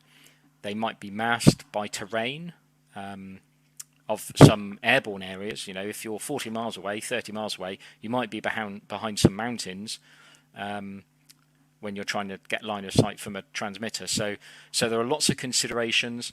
One other consideration is at airports there will also be UHF channels which mirror the VHF channels for vehicle drivers. A lot of vehicles you see driving around airports won't be on the same frequency as the ATC talking to aircraft. They'll be on different UHF channels, as we call them. And again, that's a cross-coupling arrangement, so that if I transmit on VHF, then the UHF receivers will pick that up and then rebroadcast that on the UHF, so all the vehicle drivers on my frequency can hear me talk to aircraft and hear the aircraft, and vice versa. So that function might not be available if you're talking to an approach radar frequency. So there are lots of technical considerations, operational considerations in terms of ease of splitting off positions and making sure the aircraft are on the correct frequency when that happens. And it reduces a bit of workload as well, because you don't need to change the ATIS message, and the ATIS message obviously might not get picked up straight away if that's changed. So if you close the delivery position and you change the ATIS message to say, you need to call ground frequency now for start, it might be 30 minutes, 40 minutes until all the aircraft have heard that and listened and understood that ATIS message. So within the intervening 40-45 minutes, you'll still have aircraft calling up on the frequency you've now turned off. So really, you need to keep it on. And if you're going to keep it on, well, why not use it and cross-couple the two frequencies together? So I hope it's a complicated topic. There are lots of considerations to bear in mind. I hope that's explained some of the issues, and hope everybody is well. Looking forward to seeing a lot more people in the coming year. Thank you, and goodbye. Again, the great Adam Spink from London.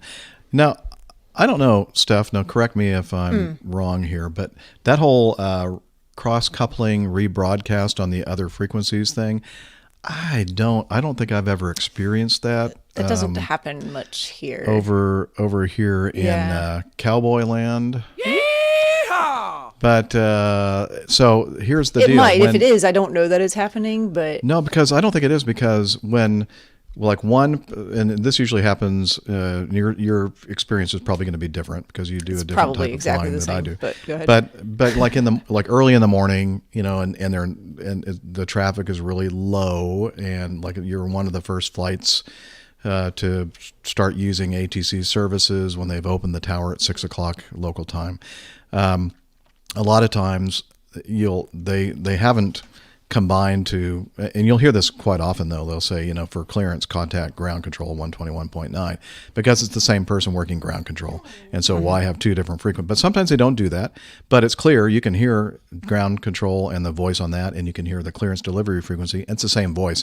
The thing that's maddening about that to me, and I'm sure to Steph and everybody else out there, is the fact that you try to, so it's clear to you because he's just read out a clearance on ground control, and you're waiting for taxi, and then you're having to, like, in your mind think, okay, how long would it be for him or her to read back the flight clearance, because you don't want to start transmitting because the other person is transmitting on the other frequency. You know what I mean? You can't hear the other airplane. It happens in the Bravo too, because especially it happens more on the lower sector controllers frequencies, because that's where people call up for flight following or to get their clearance if they've departed an uncontrolled field, and sometimes there's lengthy instructions or amendments to clearances, and if you don't hear the other half of that conversation, you don't know when you can call up, in my case, to be like, hi, I'm here, and I'm probably just hitting the ident like repeatedly and hoping that they notice. Yeah, I mean, it's like a bunch of eggs that you're afraid you're going to step on one of them and crack them open and break them, and you don't want.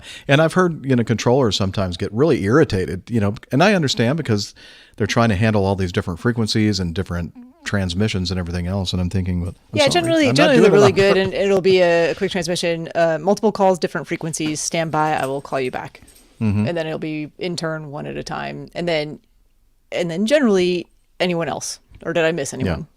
Yeah. Right. Yeah. Hey, if I told you to stand by, okay. And I didn't call you. Go ahead. Yeah, go ahead. It's your turn. Right. Now. Or sometimes they'll respond to one and they know there was another one in there, but they couldn't quite catch who it was because your brain can really only focus on one thing at a time. They'll say, and then they'll respond to the one and they'll be, okay, who else called? And hopefully then you're hoping that you're the only other person that called because you're going to just immediately key up and say it again. This cross-coupling and rebroadcast thing, I love the idea. Again, maybe I should reach out to RH/AG and ask them the same question. I know that Jerry... We'll just send them Adam's feedback and just say, hey, is this a thing? We don't think it is, but... Right. I know that Jerry is, from across the pond, and so Adam's answer probably is pretty accurate and and jives with probably what's happening over there. But again, in my experience over here on the other side of the pond, I don't know if that happens very often. It happens and it happens to answer to go to Jerry's specific question about, hey, switch to my other frequency. I find when that happens, it's usually because they're combining or uncombining frequencies, because workload has increased or decreased. So they're splitting frequencies. That'll happen. They'll just call you up and say, hey, whoever you are, switch to my frequency now, 124.0. Okay. Switch over. Well, here's another idea. So I'm coming in on approach, and they say, contact me on 118.8. Oh, this too. Yeah, I know where you're going with this. Now I'm on that frequency, and everybody within the local pattern area now is on that same frequency, and it gives my SA, boosts way up. And sometimes it is a distance issue as well. Certain frequencies cover certain geographic areas, and if you've moved from one geographic area to another, you may need to be on a different frequency, but you may still be with the same controller. Exactly. That will happen. Wow, so complicated, isn't it? Yeah. Okay. Remind me, Liz, to contact RH. It's only complicated when you're trying to operate 3 different frequencies at one time, and you totally say what you want to say on the wrong frequency. Right.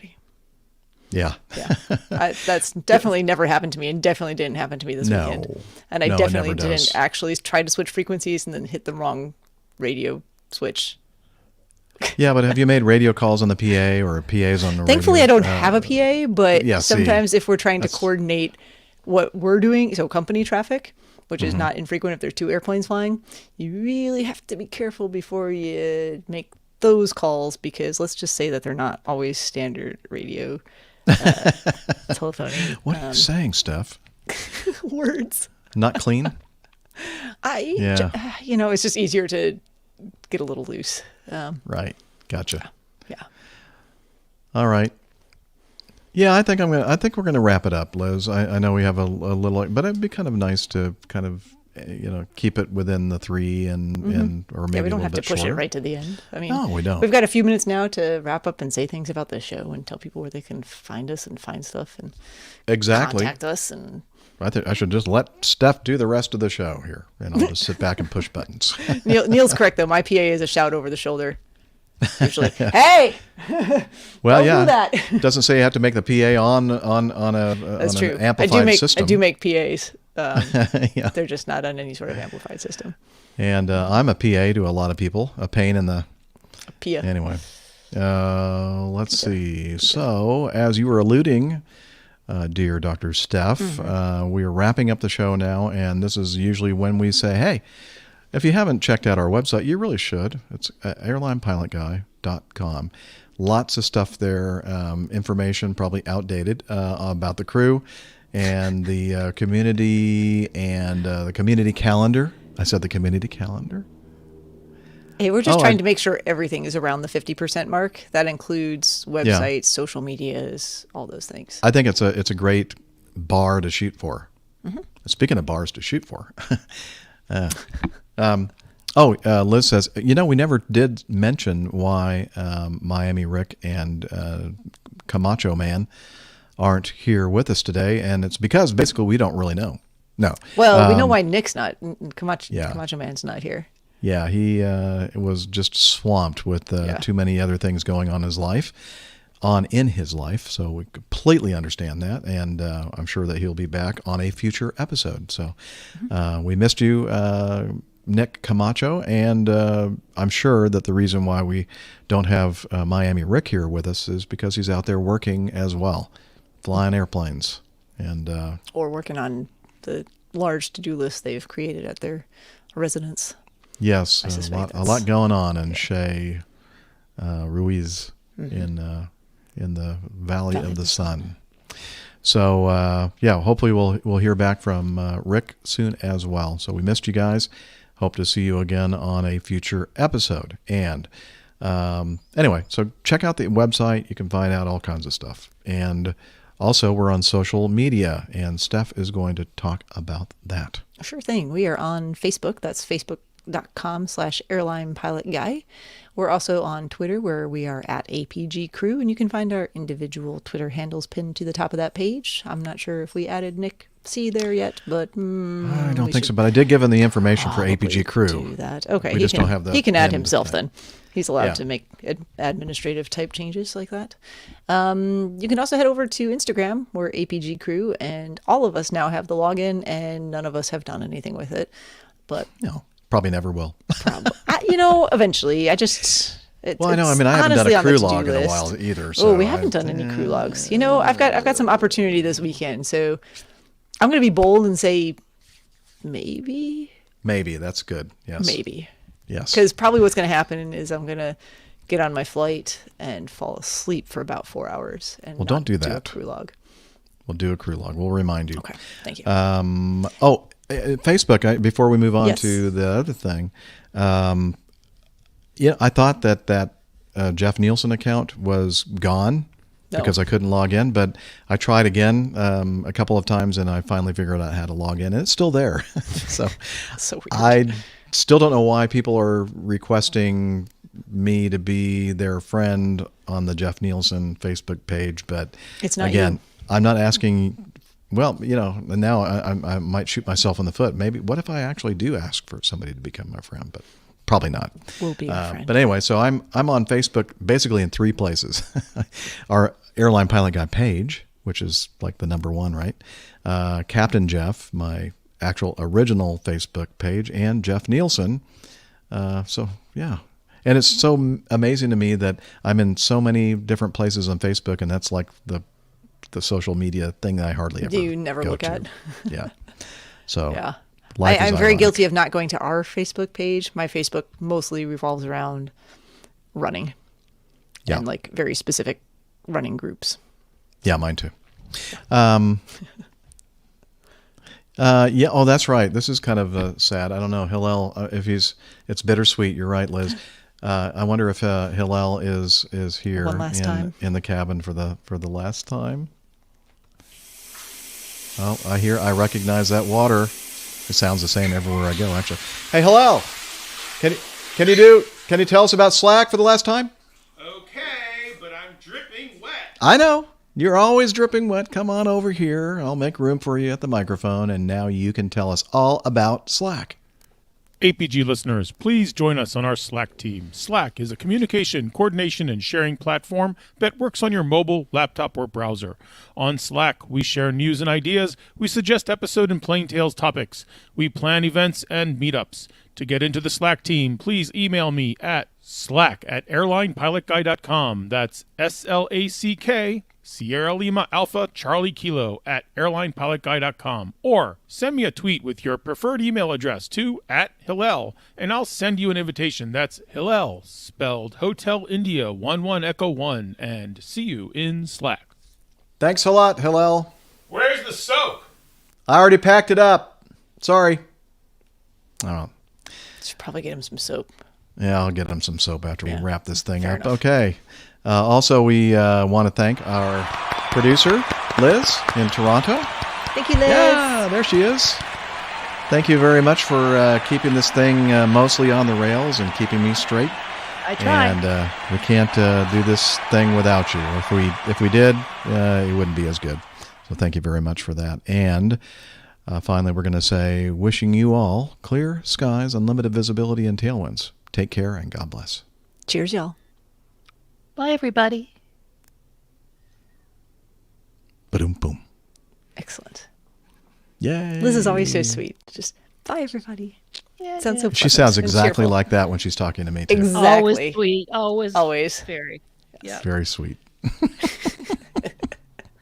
Okay, so we're getting some For most, suggestions that's true. from the chat room.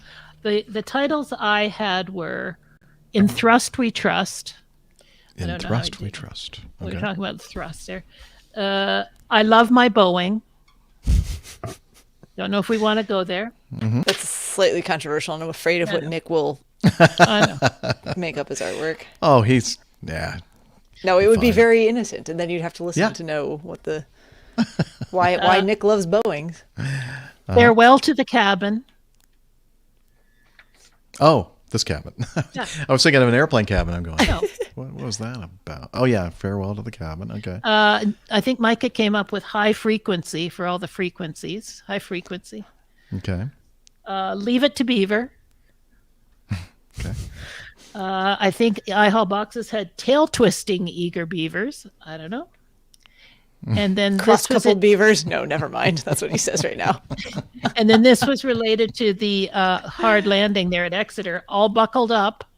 The plane was all buckled up. Oh, it was all buckled up.